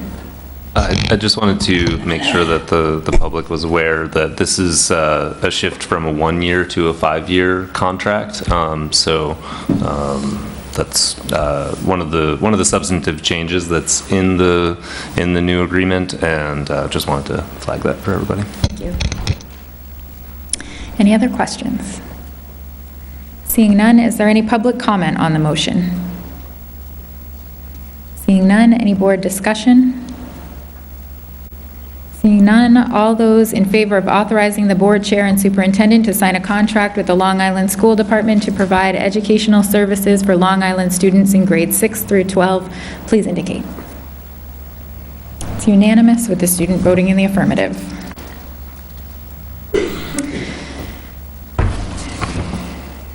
Okay, now we're on to new business. We have a first read to revise Policy JICI, Athletic and Co-Curricular Activities, Code of Conduct for Middle and High School Students. A first read to adopt policy Commercial Microwave Communication Installations. And we have consideration and action to revise the FY19 budget in the amount of $110,578,716. Is there a motion? Ms. Seeliger, seconded by Mr. Atkinson. And would the superintendent like to speak to this motion?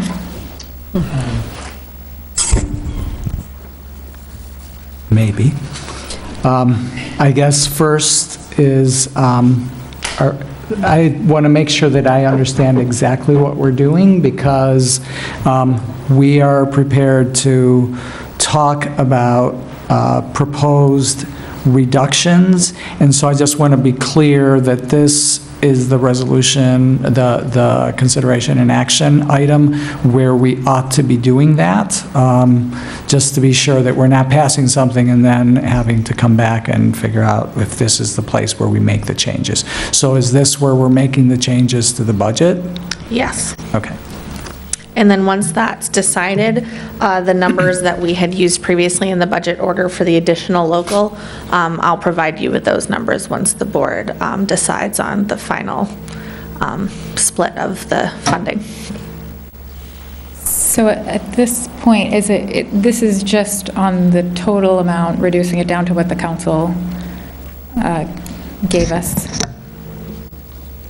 No, when you vote, you're going to be voting on the additional local, and we need to have decided how the budget is going to be split out. So likely, if we are deciding to meet again on Thursday to get public reaction, I'm assuming you likely will not vote on this evening. That's what I wanted to clarify, that I don't believe that we are actually going to vote on this. If this was the place, I didn't know if we needed to do a separate one for the amount and acknowledge that that's the amount that we're working with, and then we were going to do a separate one around this, but I know that we're prepared today to talk about what those changes are, so. Okay. Correct. So I guess then this would be the place probably to present those, but we'll be asking for a motion to postpone this until our Thursday meeting, correct? Yes. Okay. Okay. Everybody understand what's going on? Okay. There's What's the second one, Alicia? That's the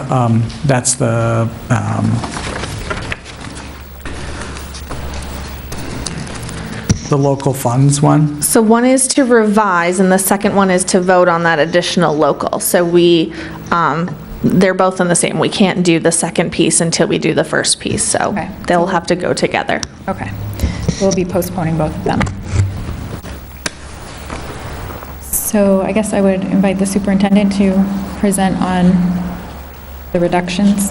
Yes. So thank you, and very grateful for everybody's engagement in the process. Alicia, don't leave. So what I'd like to do is I'd like to walk through some of the my proposed reductions as a way of conforming to the budget that was approved by the City Council last night. Obviously, that is not the budget that anybody here submitted, so we are making adjustments that are based on that amount, and so it is not that we are, this is not a vote to agree with that amount. It's a vote to determine how do we allocate our resources given the amount of money that has been allocated. So what I did for you and shared last night, and then it's been slightly revised, and we'll be talking through that revised version as I go through it today, is we have a package of proposed reductions that gets us to the amount that the City Council approved, and that has been vetted and reviewed with, I believe, most of the affected parties, and I know that we have several of our principals. When we get to some of those reductions, Anita St. Ange is here, that we will be able to answer any questions or concerns that you might have about those. So without further ado, unless you have questions, I would start at the top of the memo, sort of talking through our thinking on this. Again, I just want to underscore that this is not something that any of us arrived at, in our planning, and so these are things that we are putting out there now for consideration, given the reality of where we are. So the way that I organized this was first walking through the reductions that were proposed by the City Council, specifically Councilor Costa, when he walked through what he thought the board might do instead of some of the reductions that had been previously discussed. And so this is sort of walking through those and talking about, what I would be willing to support and advance to the board as my recommendation. So the first one is the school allocation, where Councilor Costa proposed removing $100,000 from that increase. Just to put it in context, we increased the allocation, the school-based allocation. This is money that is used at the school level to purchase supplies, materials, books, things along those lines. And that has not been increased in a really, really, really long time. And we, Alicia went out at the beginning of the school year and met with each of the principals and sort of came back and debriefed with all of cabinet and then with principals around what were the things that she heard, the recurring themes, and this was number one on the list of things that principals talked about was this, amount of money has been static for a really long time. In fact, I think Alicia tells me that the last time that it was changed was in 2011, and it was changed downwards. So the last time that this was increased was sometime in the late 2000s. And so the proposal to remove $100,000 from that increase is one that we're proposing to adjust slightly to $70,000, so roughly $10 per student. And Alicia has worked through a way of doing it where schools that got more of an increase, not just based on the number of students, but because we did higher increases for high schools than we did for elementary schools, so high schools take a larger portion of those cuts, but that's stuff that we've worked through, and so that's my first recommendation. And I would prefer that we just walk through all of them, and then you have an opportunity to ask questions, because there's a lot that we need to cover, and it's 9 o'clock at night, so I would just like to be able to do that. Second was Councilor Costa suggested that the board contingency fund might be reduced by $75,000, so down from $175,000 to $100,000. And I think that given our previous conversation that is too aggressive for this particular year. We already are managing more tightly the budget through, as for those of you who have been engaged throughout this process, we've really shaved some of our sort of places where there was more give in the budget. Those have been shaved already last year and this year under Alicia Alicia's knife, and so we don't feel comfortable having no board contingency if something were to happen. So we're suggesting, I'm proposing a $25,000 reduction instead of a $75,000 reduction, so it basically reduces the contingency fund to $150,000.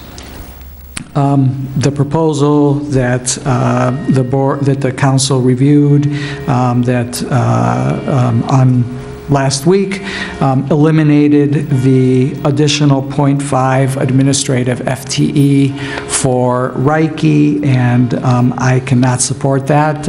We believe that Reiki needs that additional 0.5 FTE for administration. This is, again, just to summarize what all of you already know, in 2011 they had 300 and some students, and they now have well over 400, and they've not had additional FTE for administration. It's a significantly complex school, and so this is an area where I don't believe that we should make any cuts. So we're going to move to the Extended Learning Opportunity Coordinator positions, and this is going to be a more complex explanation, because this is more than just affecting those Extended Learning Opportunities coordinators. To recap for everybody, we proposed in the original budget and in the board's budget that the positions that currently exist at Portland High School and at Deering High School that have been funded from the Nellie Mae grant for a number of years, that those positions be converted to local fund. We believe that those are really important positions, that the work that the staff in those positions do is critical to the functioning. When you asked questions earlier of Greg Palmer about the capstones work that's happening at Deering High School, that position is central to the ability to deliver on capstones. At Portland High School, that position is central to their academies work, particularly around helping students to get internships and access to support outside of their school-based learning. So we thought those were very important positions. Those positions, as we had them in the budget, were basically just converting them as they existed in the grant into our structure. So they, in the aggregate cost, $187,000. So we took the opportunity that's afforded by the fact that obviously those positions are transitioning out of grants into the general fund, and that at least one of the staff members in one of those positions is leaving. We also had through the retirement incentive package, we had a retirement at Portland High School for the individual who filled the position that was our mentoring coordinator position. And so we have some opportunities with those transitions to rethink what we sort of think of as our youth development work. And so that includes the Make It Happen positions that we've prioritized in the budget, and so we were moving one at Deering High School from a AmeriCorps position to a staff person. And so we're basically looking at this as a package of staff positions that will be dedicated to youth development in our two comprehensive high schools. And so the sort of the long and short of it is taking this opportunity to make these more consistent and uniform positions. What we're able to do with this package is save $105,000 out of that $187,000 that was originally in there, and in the process create for each school a dedicated Make It Happen staff position, a dedicated mentor mentoring coordinator, and a dedicated extended learning opportunities coordinator at each of the schools. All of those positions would be similar. They would be individual, they would be school year only positions, not school year only as they would end at the end of the year, but just for the same period of time as our kids are in school. And they would be non-represented positions, so they would be similar to the way that we created the Make It Happen position at Portland High School last year and the mentoring coordinator position that we created at Deering High School this year. So, you know, all of that brings us, I believe, more consistency, clearer definition of what the roles are for those individuals, and, you know, it allows us to continue the good work that has started in all of those areas and that currently exists in all of those areas in our schools, while at the same time, you know, sort of being able to realize significant savings. This is something that without the retirement incentive, we probably would not have been able to come to. So I think that this is something that we've just had opportunities that have opened up, and so we're availing ourselves of that. The Director of Social Emotional Learning was part of the recommended cuts from Counselor Costa, and, you know, for all of the reasons that I outline in my memo, I don't believe that that is an appropriate cut for us. I think not only is it central to our work, it is something that, you know, that vivid is sort of the vivid representation of our whole student goal, and, you know, our ability to provide consistent support for teachers around working with students who have trauma, to create our capacity to teach social emotional development in our classrooms is absolutely central to what we need to do as a school district. I also want to be clear that we made a commitment to the Gorman Foundation when we accepted this, that we would transition in that direction. You know, it's not a commitment, it's not, you know, something that we wouldn't be able to not do, but it would clearly jeopardize our relationship with a funder that we've gone to for a number of things over the years, and that is a tremendous partner to the school district. So it's something that I do not feel that that it's necessary for us to do that, and I do think that it would set us back on those two fronts. So I am not recommending that we reduce that position. The Summer Planning Institute, this is again a fairly complex one, but it's one that we've talked through before during the Finance Committee discussions, so it's not one that I feel is as foreign as the youth development proposal is.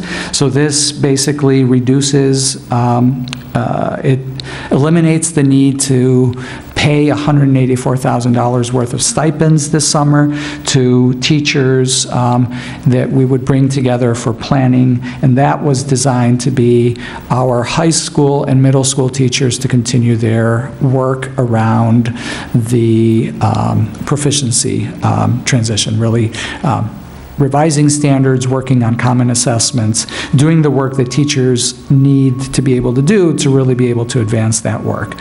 So this proposal, instead of doing something over the summer, what we would do is we would eliminate 2 days of student attendance, the first 2 days of student attendance in August, and so in doing that, obviously, we would dedicate those 2 days to professional development that we could do for all of our teachers. So it wouldn't just be limited to our high school and middle school teachers, it would be for all of our teachers. We would have an additional 2 days of professional development.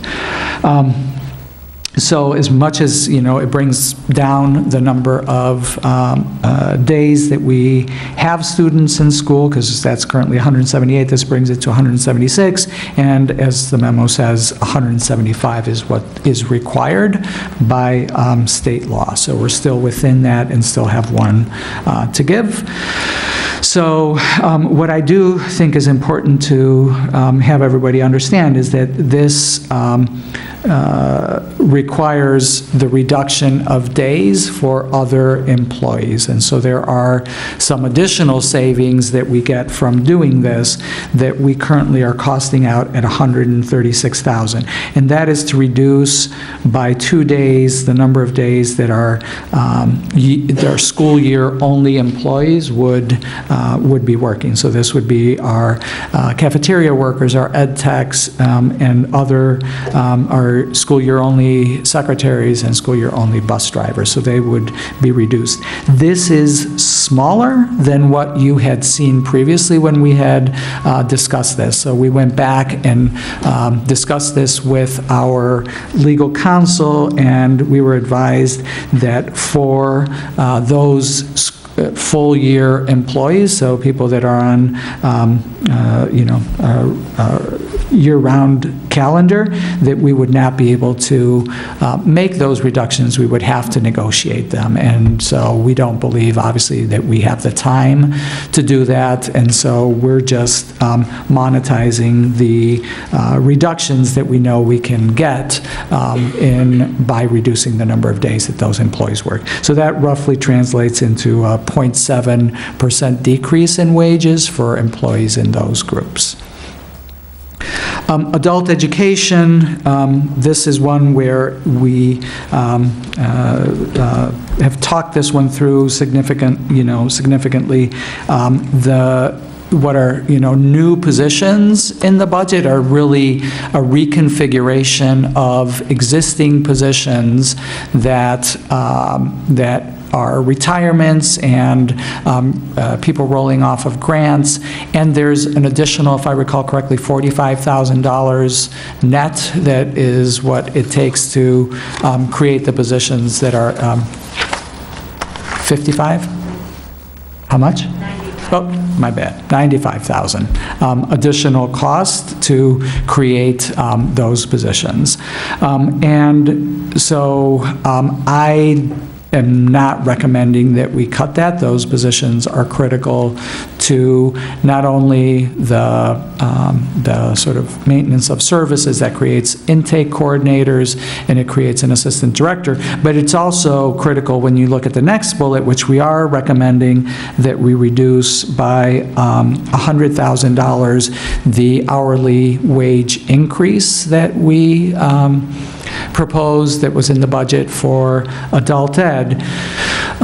So how much is the total that's in there in hourly wage increase?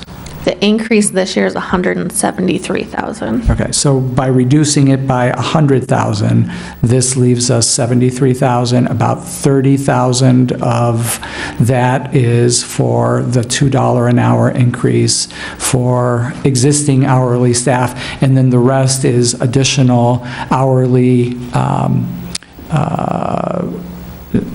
pay for the Portland Adult Ed to be able to reduce wait lists, create new classes, and things along those lines.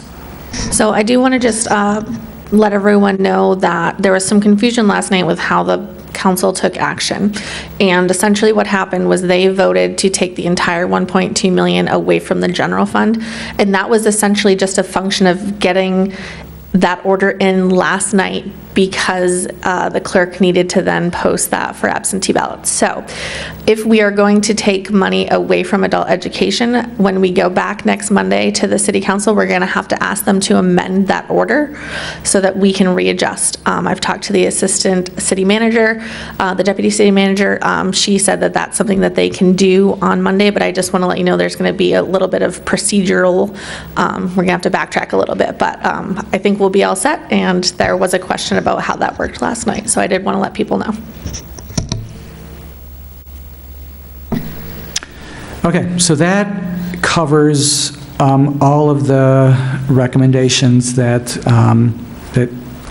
were made by the Finance Committee the other day, and so you can see where we propose to, adopt those changes, modify those changes, or reject those changes. So then the additional reductions to get us to the 1.2 million are detailed in the second section of the memo, and so I'll start with elementary staffing adjustments. And these are adjustments that we're proposing to make at our elementary schools, a total of 3 positions, and we've been very sort of precise about looking at what the impact would be of those reductions. And so you see that there is 1 classroom position at the early grades at Hall. And so this is a revision from what you have in front of you because of the way that that Hall is organized with multi-age classes, it's not as easy as saying it's a first grade reduction. So Principal Keniston would, with her team over the summer, look at their enrollment and how many students are coming into multi-age classrooms versus sort of straightforward grade level classes, and would make that reduction. But I believe that she's confident that we would be able to do that, and our result would be classes that would be no more than 20 students in that grade span, which is below the 22, which is in the threshold. So given that they would have 3 classes at that grade level, it means that there's a total of 6 additional students that could potentially come in without anybody leaving, and we would still be below that 22 student per class threshold that is part of the board's guidance on this issue.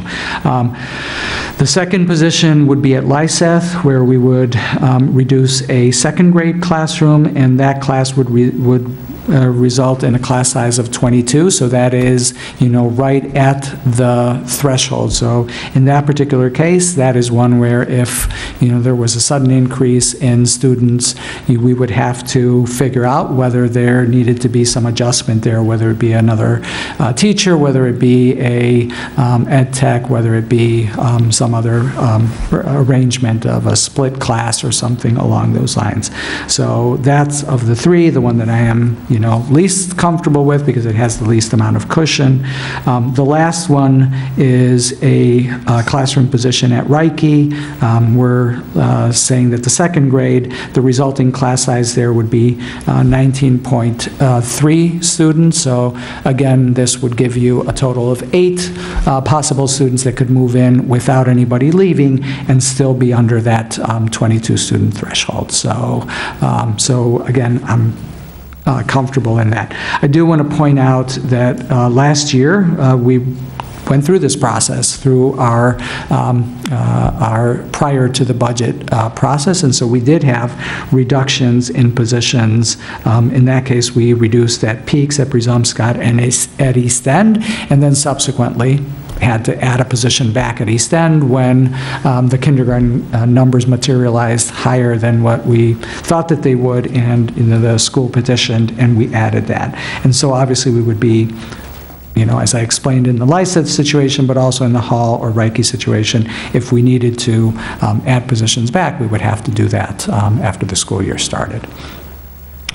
Middle school electives, we are proposing to eliminate 1 elective position at each middle school. We've worked with the middle school principals yesterday and today to come up with the best way to do that. And so without going into a tremendous amount of detail on that, first of all, the schools would still have a very robust set of elective offerings. We've preserved, I believe, the level of consistency in those electives and sort of core plus type positions in the schools. So all of the schools will still have music, they will still have art, they will still have PE, they will still have health. What we are proposing to do in this particular case is to leverage differences in programming that exist at the schools. And so in the case of King, this would eliminate their world cultures elective. In the case of In the case of Moore, it would eliminate the Family and Consumer Sciences position, which is a retirement this year. And so I know that Principal Donaldson and his team were thinking of reconfiguring that position anyway, so in this case, they won't reconfigure it. It will be a reduction of that retiring position. And then in the case of Lincoln, it means consolidating 3 technology classes into 2. So they have a digital literacy and a technology class that are 2 separate classes now, and this would combine the 2 classes into a technology still class, but it would basically combine the content, which is a little bit of programming, a little bit of applications, and a little bit of, what am I missing? And then the digital literacy, which is, understanding, digital citizenry and citizenship and things along those lines. So it would combine that into a single class. So again, sort of back to the beginning, none of these are things that we wanted to do. None of these are things that are easy, but we believe that in the context of having to make these reductions, these are reductions that our middle schools will be able to regroup and organize. I do want to, first I want to give them tremendous amount of credit for working really closely with us to think through what are the repercussions of this. And I also want to acknowledge that, this is not easy for them. This means, a significant change to their schedules. Middle schools are all about trying to figure out how to create the opportunities for teachers to meet in teams, and so this puts a wrinkle in that. And, I know they can do it. They believe that they can do it, but it is not without additional, significant additional work that they will have to do. But we do believe that as, programming goes, that these are not the types of cuts that will, sort of jeopardize the quality of the program that our students are receiving at the middle schools. For the next one, we, as you heard during the budget process, have an open ed tech position that's been open throughout the year at Cliff, and so we would, given our numbers, not advertise that position and close that. So. Then, this is new, so not something that we wanted to do, but I think that, this is a unique situation that we're in. And so we are proposing to end to, or at least I'm calling them suspend, contracts with long-time vendors that work with the Portland Public Schools and provide incredibly important and valuable services. So the first is for, I believe, maybe 20 years, there has been a contract that the district is engaged with Jobs for Maine graduates, and through that program, a group of students in our schools are engaged with teachers that provide an elective credit, and in addition to that, do summer activities and things along those lines that are part of Jobs for Maine's grads. And it's very successful, very well used, and what we pay $25,000, and then the rest of the cost for that, which JMG estimates is about $50,000 per position, is paid for by Jobs for Maine's graduates through their funding sources. So this would, in essence, put us in a situation where we would not do our part of that, the $25,000 contract. This also, I'm also proposing to suspend a contract that we currently have with the Opportunity Alliance to support the coordination and administration of the foster grandparents program. Again, a very beloved program in the Portland Public Schools that, again, I hope does not go away. This is the $31,000 contract is part of what we pay Pay Opportunity Alliance for the coordination and administration of this program. The foster grandparents are also paid through a grant that TOA has with the I don't remember exactly what federal branch of government it is, but that's what pays the stipends, the travel, and things along those lines for the foster grandparents for the work that they do in our schools.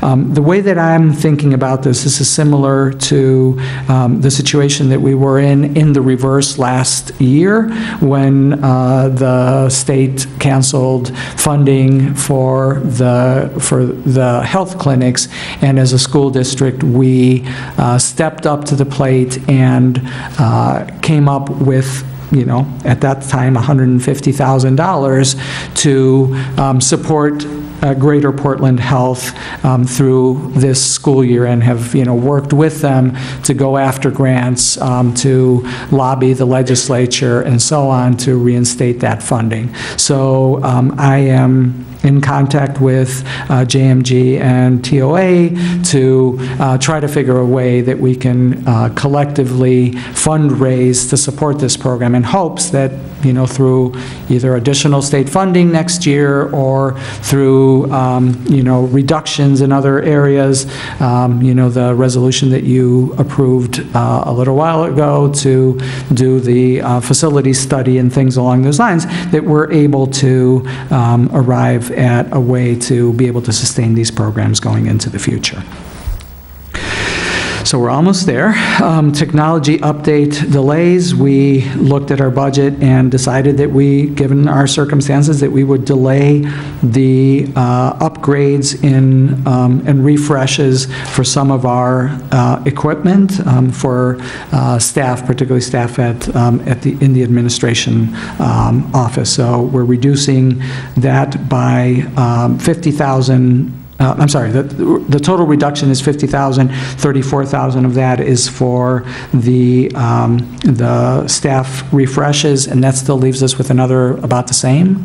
So it's about half of the money that is in there for refresh, and then also cutting the technology supplies budget, and this is reducing their increase, if I recall correctly, right? So there's still an increase. It's just it's $15,000 less of an increase for technology. When Jeannie wasn't looking, we cut her budget by $25,000, so don't tell her that we did that. We are proposing to reduce the training and contractual services line in the assistant superintendent's budget by $25,000. So that's $15,000 in contracted services, $7,500 in training, and $2,500 in supplies. And then finally, we are proposing to reduce the community coordinator position at Casco Bay High School. That's a .2 position, and that is a role that, because of the unique organization of Casco Bay High School, they are able to provide the equivalent of what those services are in our other schools through resources that they use their local funding for. So again, discussing this with Principal Pierce, he was comfortable advancing this. So those are my proposed reductions. Discussion? Questions?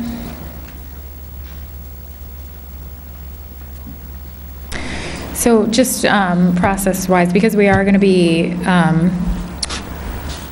tabling these until Thursday, I figure we can just kind of have a general discussion about them. I said at the beginning of the meeting that anybody in the audience who wants to address us on the budget can do that during our general public comment at the end.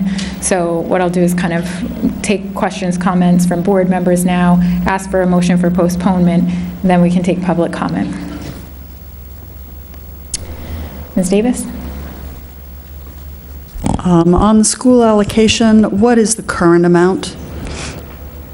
And what's the amount of the increase that remains in the budget? So the total increase to this year was $211,000, so this is $68,100 less than that. So 140. 140-ish. And what is the total allocation, the total school-based allocation?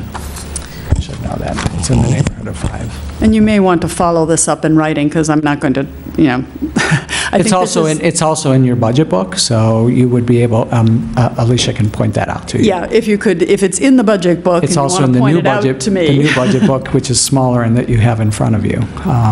No, you may, what I'm asking is, what you've said here is that we are reducing it by, part of it for me, I really need to be able to follow it. I'm a little bit of an accountant in hiding, perhaps, and I like to see the debits and credits that get me from the current state to the proposed state, and a lot of the trouble that I have with the budget presentation is that it doesn't walk me through those steps. So in this case, what is the current per pupil amount? What is the amount that is now proposed? And what is the amount of increase that remains in the budget? So I've got some of that information, but I'm trying to fill out the puzzle. Okay. It's all presented, and I will tell you again. Elementary and middle is currently $100 per student. As we mentioned, it was higher in 2011. High school is currently $110 per student. The proposal was to move elementary to $135, middle to $150, and high school to $165, thus taking into consideration that as you move up through school, your supplies and books are getting more expensive, and certain... Middle again was what? $150. Okay. And high school is $165. $165. And this is the proposed, which you're now going to tell me what we've reduced it by? So the reduction would be $10 to each of those. So we would then be $125 at the elementary level, $140 at the middle school level, and $155 at the high school level. Okay, thank you. So our total funding in the board-approved budget is $1.1 million, and it would go to just about $1 million.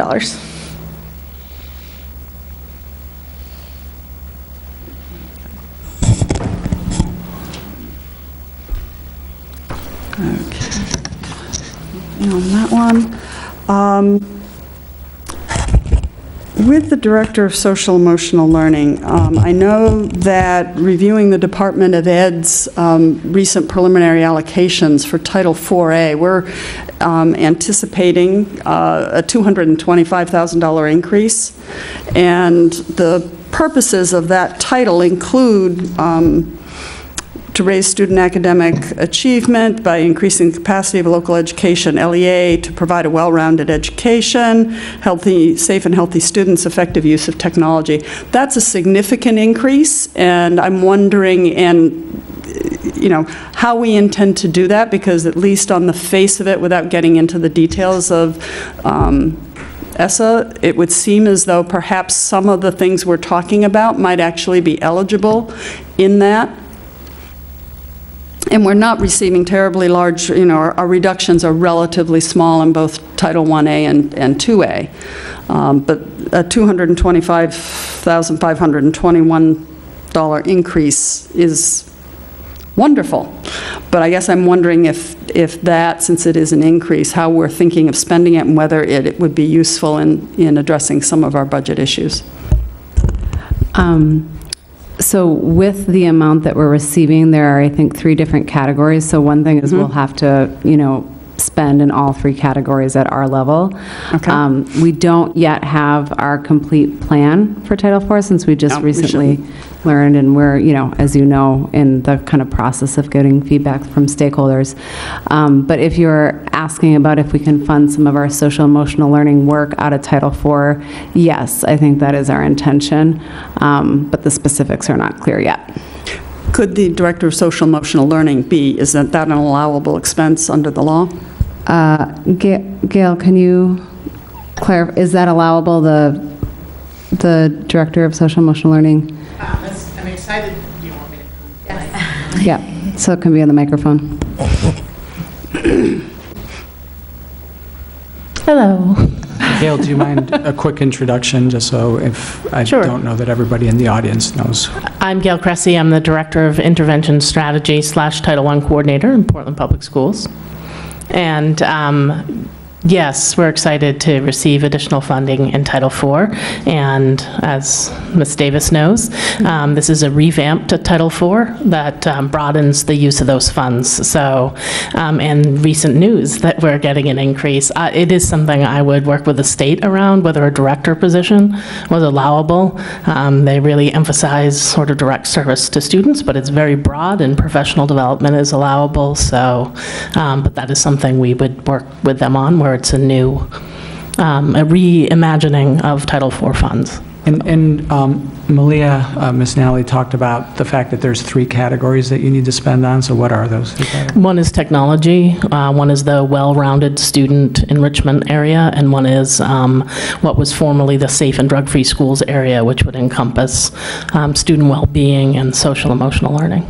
So we would have to spend in all 3 of those categories? Yeah, when you receive the over $30,000, you're required to spend a percentage in each of those areas. And is the percentage fixed? Is that?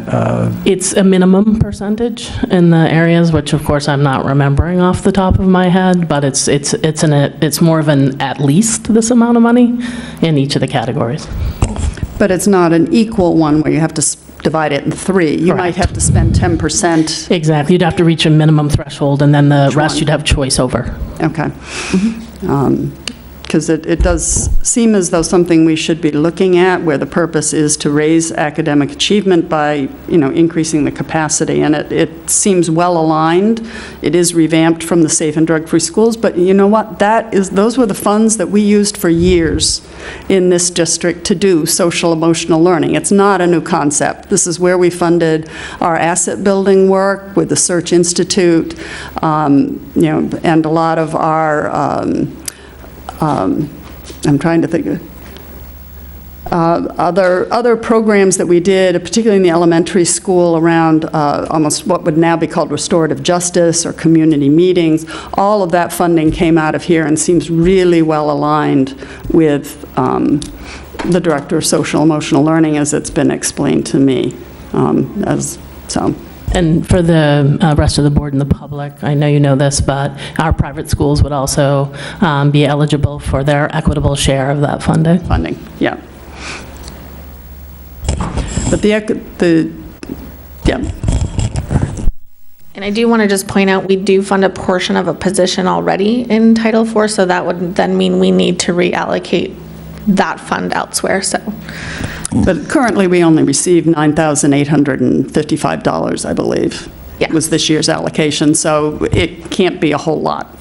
This is a substantial increase of new money to the district, which is very welcome.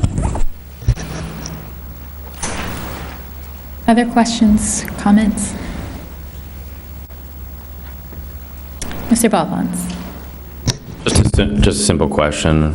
With these proposed reductions, do we come in exactly on the number from the City Council? Yes. Okay, thank you. Ms. Davis. With the Summer Planning Institute, I know, having worked to negotiate our last 2 contracts, that we've really put a lot of time into our teacher contracts. We've, for professional development, and we have our early releases on Wednesday. I mean, we have, compared to many districts, carved out of our contracts substantial time for professional development. And, that has been a board and PEA commitment to do that, to both increase the amount of time that our teachers were devoting to their work, as well as to share part of that in professional development. And I guess I haven't felt like I've heard a good explanation of what about this particular professional development needs to be done in an all-day conference type of approach, which frequently is, as I've said before, not necessarily as effective as embedded professional development. And so that's a question that I have. I can speak to that a little bit, and you can add on. So we, as you know, with the work around proficiency-based learning, we've been doing a lot of deep work to align our entire team around the standards that we're planning against. And we are completing a process to revise those standards this spring as per the plan from years ago, to play around with them for the year, make sure they feel right, and then to revise with that understanding. So our plan is to roll those out so teachers have them before the summer. For people, you know, some people like to sit on the beach and think about their standards. Not me. But that does happen. And what we need is deep time for teachers to come together with those common standards to align their curriculum and look at those progressions that happen across the school and across the grades in terms of the student learning, as well as to work on assessments that are aligned to the common scoring criteria that we've been developing through our teachers as well. So in terms of the concept of that embedded teacher development, I totally agree in terms of adult learning theory. This is about giving people a real meaningful chunk of time to collaborate with their colleagues to start the year with a strong grounding in terms of their plans and assessments, so that then the ongoing work we can have happen through the Wednesday PDs and, you know, inside learning walks and things like that, hook on to that kind of deep collaborative work that would happen in the summer. And there's just a lot of content and information to roll out, to have people understanding, and teachers have asked, I mean, that's the one thing I hear people ask, is we need more time in professional development that's not in small pieces and chunks to really do this work and come together around planning for the year. Can I just add that? And just let me add one thing, because Board Member Davis suggested that this was a conference. It's not a conference. These are, you know, embedded in their schools, you know, using a common set of activities, but it's not a conference. People aren't going and, you know, somebody's going to this session and then they're going to that session. It's not like that. Yeah. When we met with our principals as well, this was something the group collectively said that they, if they could fund something, this was something that they thought would be beneficial across all schools too. So I believe the principal group had supported this as well. Yeah, and one other thing I neglected to say is we have had a few schools that have been able to, through grant money, get teachers together for kind of planning and that kind of launch the year professional development that sets the course for the learning across the year. Personally, having worked across districts across the country, I was surprised to see that we only had a few schools that got to do that and not others. So that, just to your point, Alicia, is another thing that we've talked about, just the importance of launching the school year with time to really align the team around the vision and direction and to do some of that deep collaborative work that then you springboard off of for the rest of the year. We used to have that. In fact, we used to take a week off in January and invite parents. It was a long session of professional development, and over the years, staff asked that we go to where we are now. And so we've traded away a lot of instructional time on Wednesdays in order to provide professional development in the format that was requested by staff. I think I would be more amenable to this if I saw that there was some giving back.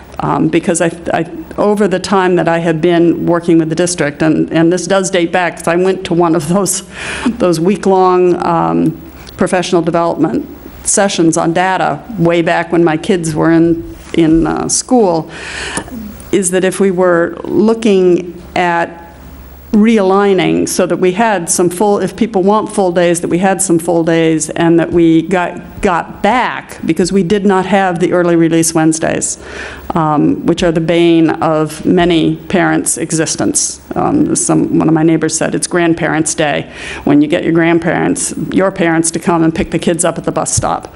And this feels like another ask of our financial our money resources to expand that yet again. And I guess I'm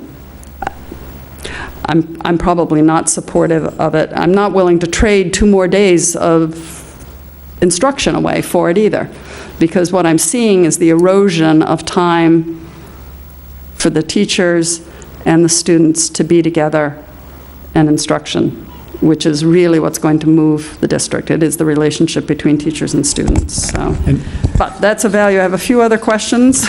Sorry.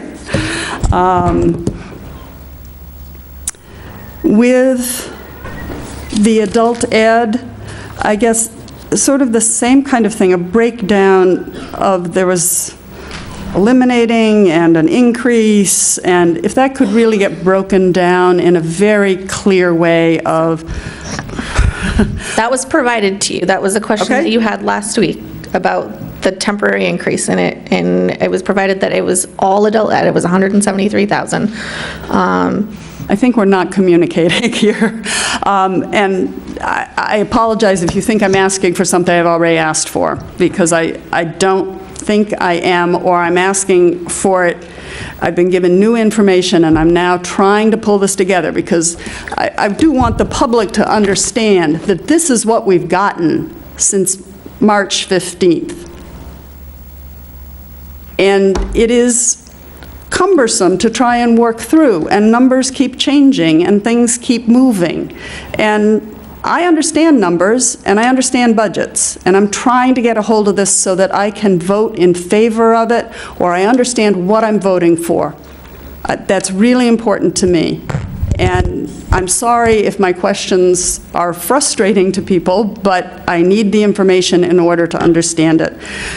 Can I just interject 1 second? Because I think that, you're pointing to that as if it's, a bad thing. I want to be clear that all of the stuff that you've gotten is because you, other members of the board, finance committee members, city councilors have asked questions, and we've provided. So in that packet, you probably have the same information many times over. There's probably 5 different budget books or 3 different budget books that we've produced. So it's not that we've been just throwing stuff at you nilly-willy. This is stuff that is answering questions that you or other members of the board have asked for. But often, and I have been a staff person, so I've been in your shoes answering the questions for people who are in the decision-making role. And I have struggled with the information and its presentation for decision-making. Later on we get to the class, the next one's the class size reduction, where, quite honestly, I'm pulling out the information that's already been provided, and all 3 numbers of these classes are different than what was previously given to us. And this is the work that I spent a Sunday doing, which was to actually get it to a point where it was data for decision-making. I had what was the current, I had what was the proposed, but nothing brought that together and presented it in a way that I could see what the issue was, what I was being asked to do, what the change was. So I apologize. That's my frustration. If my information is not working for you, you're welcome to provide that feedback for the superintendent, and I will work on that. And I am not criticizing you in particular, or anyway, I'm just frustrated. And I'm trying, we're down to the wire, and I'm trying to get a handle on this once again. So please bear with my questions, and if it's in the book and you can point me to it, that would be fantastic.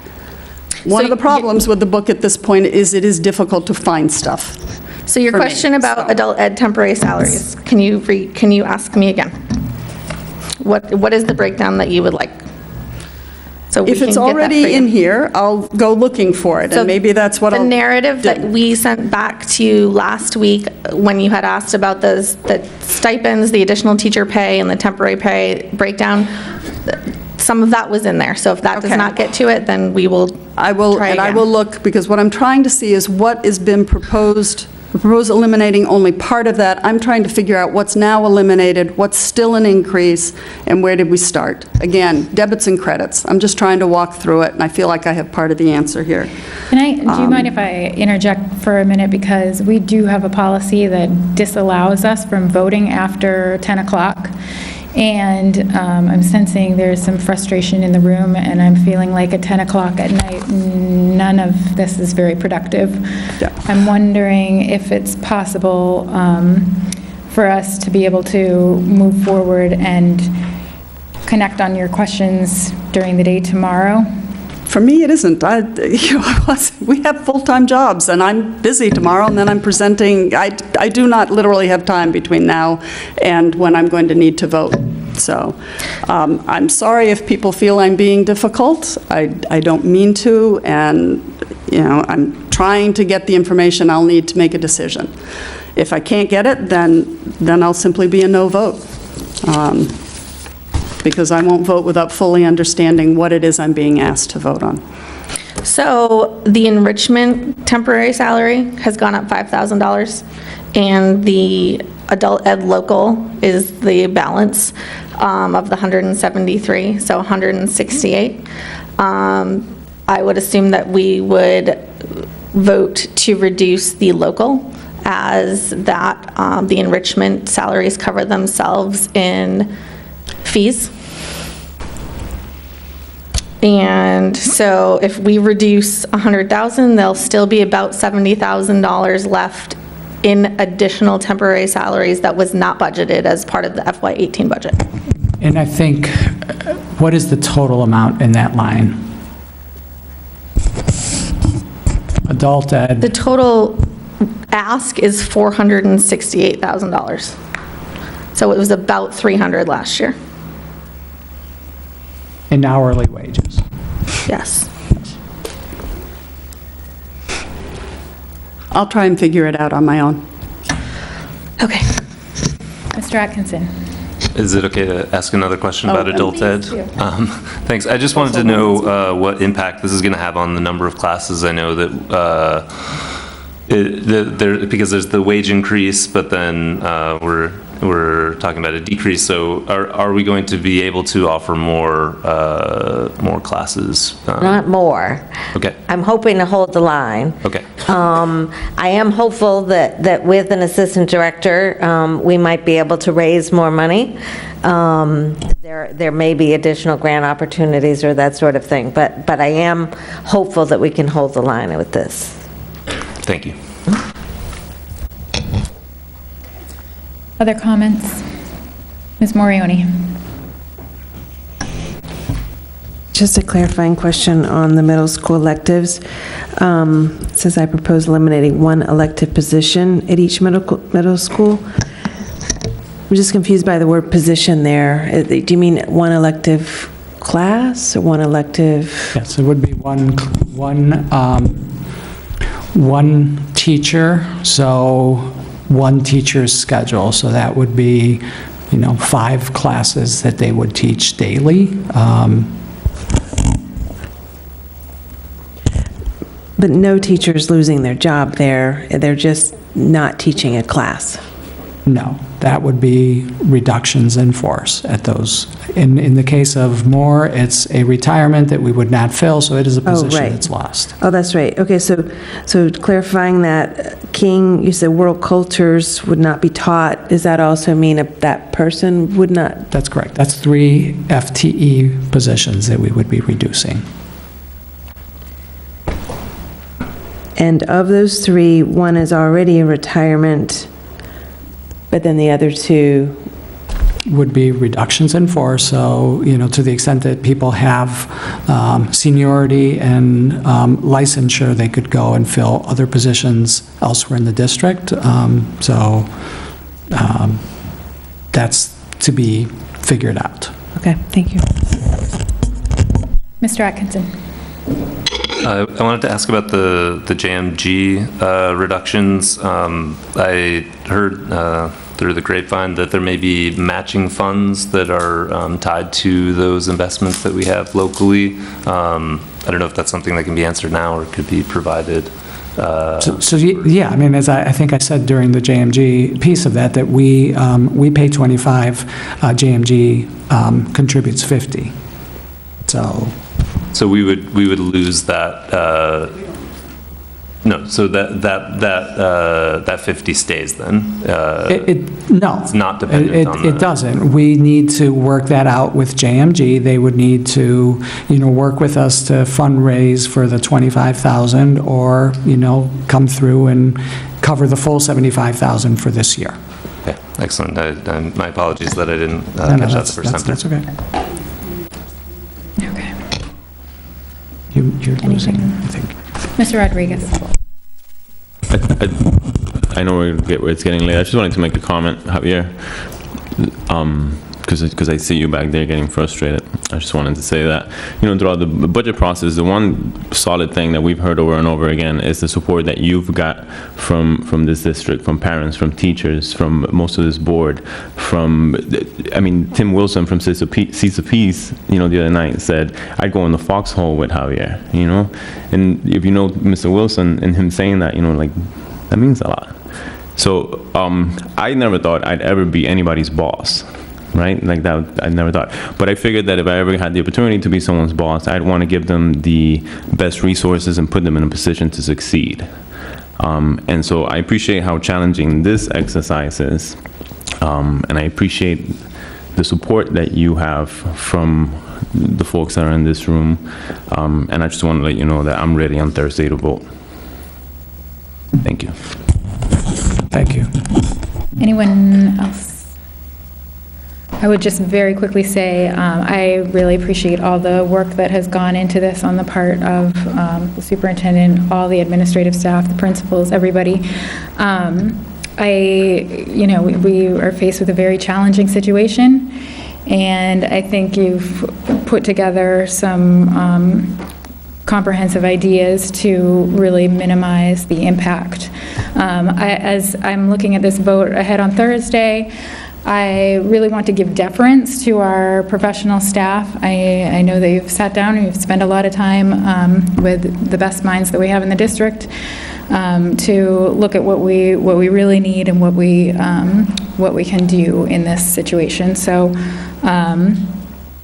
just of note to the board, procedurally, when we come to vote on Thursday, we will be using this proposal as a starting point. So when we take up the motion, it'll be this that we're taking up. If people have things in here that they want to offer amendments, we would ask that you come prepared to offer something in lieu of that as an amendment, because we do have to meet that dollar figure. It may mean that you might have to contact Alicia and work with her one-on-one tomorrow. So feel free to do that. And thank you, Alicia, for everything that you do to meet our needs. I would call for a motion to postpone items B and items C and D under new business at this time. Mr. Atkinson, seconded by Ms. Davis. All those in favor of postponing to Thursday? It's unanimous with those remaining in the room. So we did say, Ms. Davis, do you have one last? I don't want people in this room or people who are watching to think that I don't support our staff, our superintendent. We're talking about a budget. A budget is a thing. It is not a personal thing. It is a financial document. And I've been concerned throughout this process that at times it seems to be framed as a referendum on people. It is about how we spend our funds in our district. I support this district. I've worked with and for this district for longer than many people in the room. My commitment to this district is long and deep and does not end. That's why I am asking the questions I'm asking. I'm sorry if my frustration came out. This has been a frustrating process for me. But that is not about the people. I support the people. They have worked hard. I've been in their shoes, and I appreciate the work that's done, because I've done much of it. I've prepared the budget presentations. I've been on the other side answering the questions. So I just want to make that clear, that I support the staff of this district. I support the superintendent. I want what is best for Portland, for our schools. And this is about a financial document, which is the thing. It's not about people. So I just wanted to make sure that that was understood, because I was a little concerned with where some of the other comments went, that people might walk away thinking that I didn't support our superintendent and that I didn't support our schools and our staff. So So we do have a couple minutes before 10 o'clock, and I would ask anybody that would like to comment publicly to the board to do so at this time. And I'm sure you know the rules. Good evening. My name is David Hopkinson of 9 Grafton Street. Some of you have become aware that I am quite visually impaired, and I was not prepared tonight, so bear with me while I keep my head down. As the president of the Presumpscot Family Council, we remain committed to the resolution of the PTO coalition that is brought forward to you earlier, including no increased class sizes and no reduction of middle school electives. Obviously, I was not very prepared to speak tonight, and that alone is concerning for me as I did not know what to expect.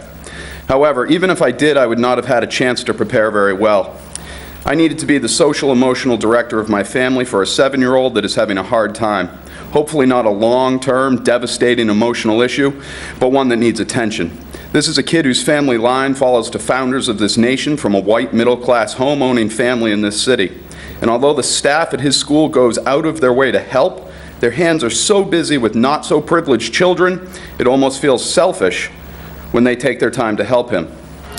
If it is the director of social emotional learning or simply money that goes to social workers and mental health counselors in our schools, the money must be allocated.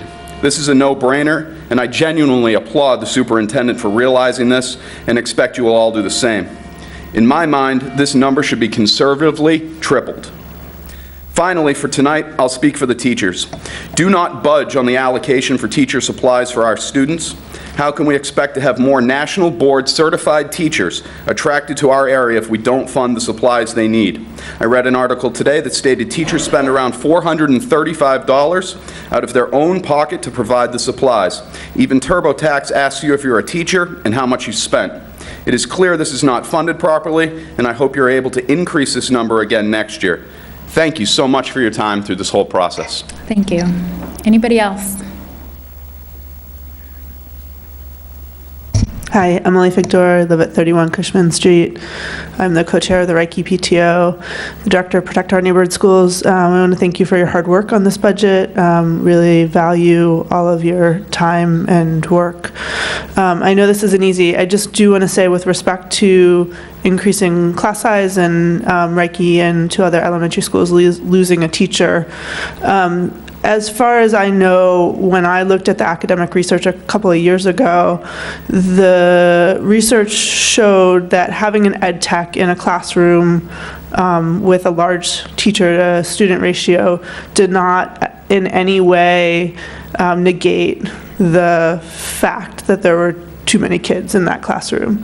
So the key variable was teacher to students, and the ed tech being there did not affect all of the ways in which smaller ratios improve student outcomes in innumerable ways. So, and then just with respect to Reiki, I hear that the district's going to be proactive, and I appreciate that.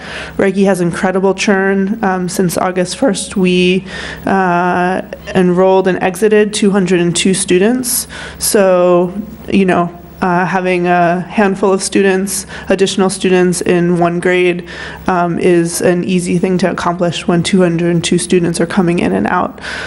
So if you move forward with this, I really encourage you to really keep a close eye and not to rely on ed techs to relieve 2 big classes, especially in the lower grades. That's where I'm most concerned, is the lower grades. Thanks so much.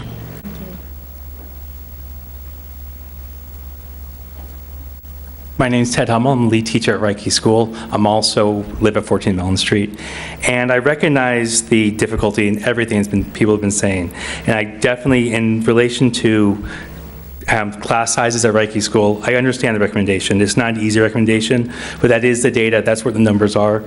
And I am confident that as numbers change, because it is true, we enrolled over 200 in the last 3 weeks. We had 13 new students come to our school. So our numbers do change drastically, and I recognize that. But I'm definitely confident that the school district will be supportive, as they were 2 years ago when they gave us another teacher when our second grade classrooms went to 26 overnight, as they did 2 years before that when we had increase in enrollment. So thank you. Thank you. Anyone else? Good evening, everyone. I really hate to do this at the 11th hour. My name's Lenore Williams. I'm the principal at Lysis Elementary School. I'd like to just echo what my colleague Ted Hummel just said to you. The district has always done the right thing when it comes to that moment. So if we have class sizes that become unwieldy, that are going to be detrimental to our students, they'll intervene. They always have. These are tough times. They call for tough measures. These aren't easy decisions. We'll do what we have to do. We'll get it done. And we'll always have continuous improvement for children at the forefront. Thank you. Thank you, Principal Williams. Good evening, I'm Ben Grant. I live at 70 Payson Street. I'm the president of the Ocean Avenue Elementary School PTO and the sort of volunteer leader of our little PTO coalition we put together for this process. I'm just here tonight to practice some message discipline. I'm not going to change what I've said to you before. The PTO coalition that I represent will continue to advocate over the next 2 days for the things that we've advocated for so far, and I hope you make some decisions in accordance with those wishes. Just procedurally, what I think we'll end up doing is taking a look at where you end up, and then decide at that point what the coalition will do in terms of support. And then I also will reissue our resolution to you because we've had a little bit of change in composition of who's in and who's out. So I'll send that to you in the next day, and I look forward to working with as many of you as I can over the next 2 days to get to finality. So thanks. Thank you. Anyone else? Seeing none, I'll close public comment and call for a motion for adjournment. Ms. Morioni, seconded by Mr. Balfons. All those in favor? It's unanimous, and we're adjourned.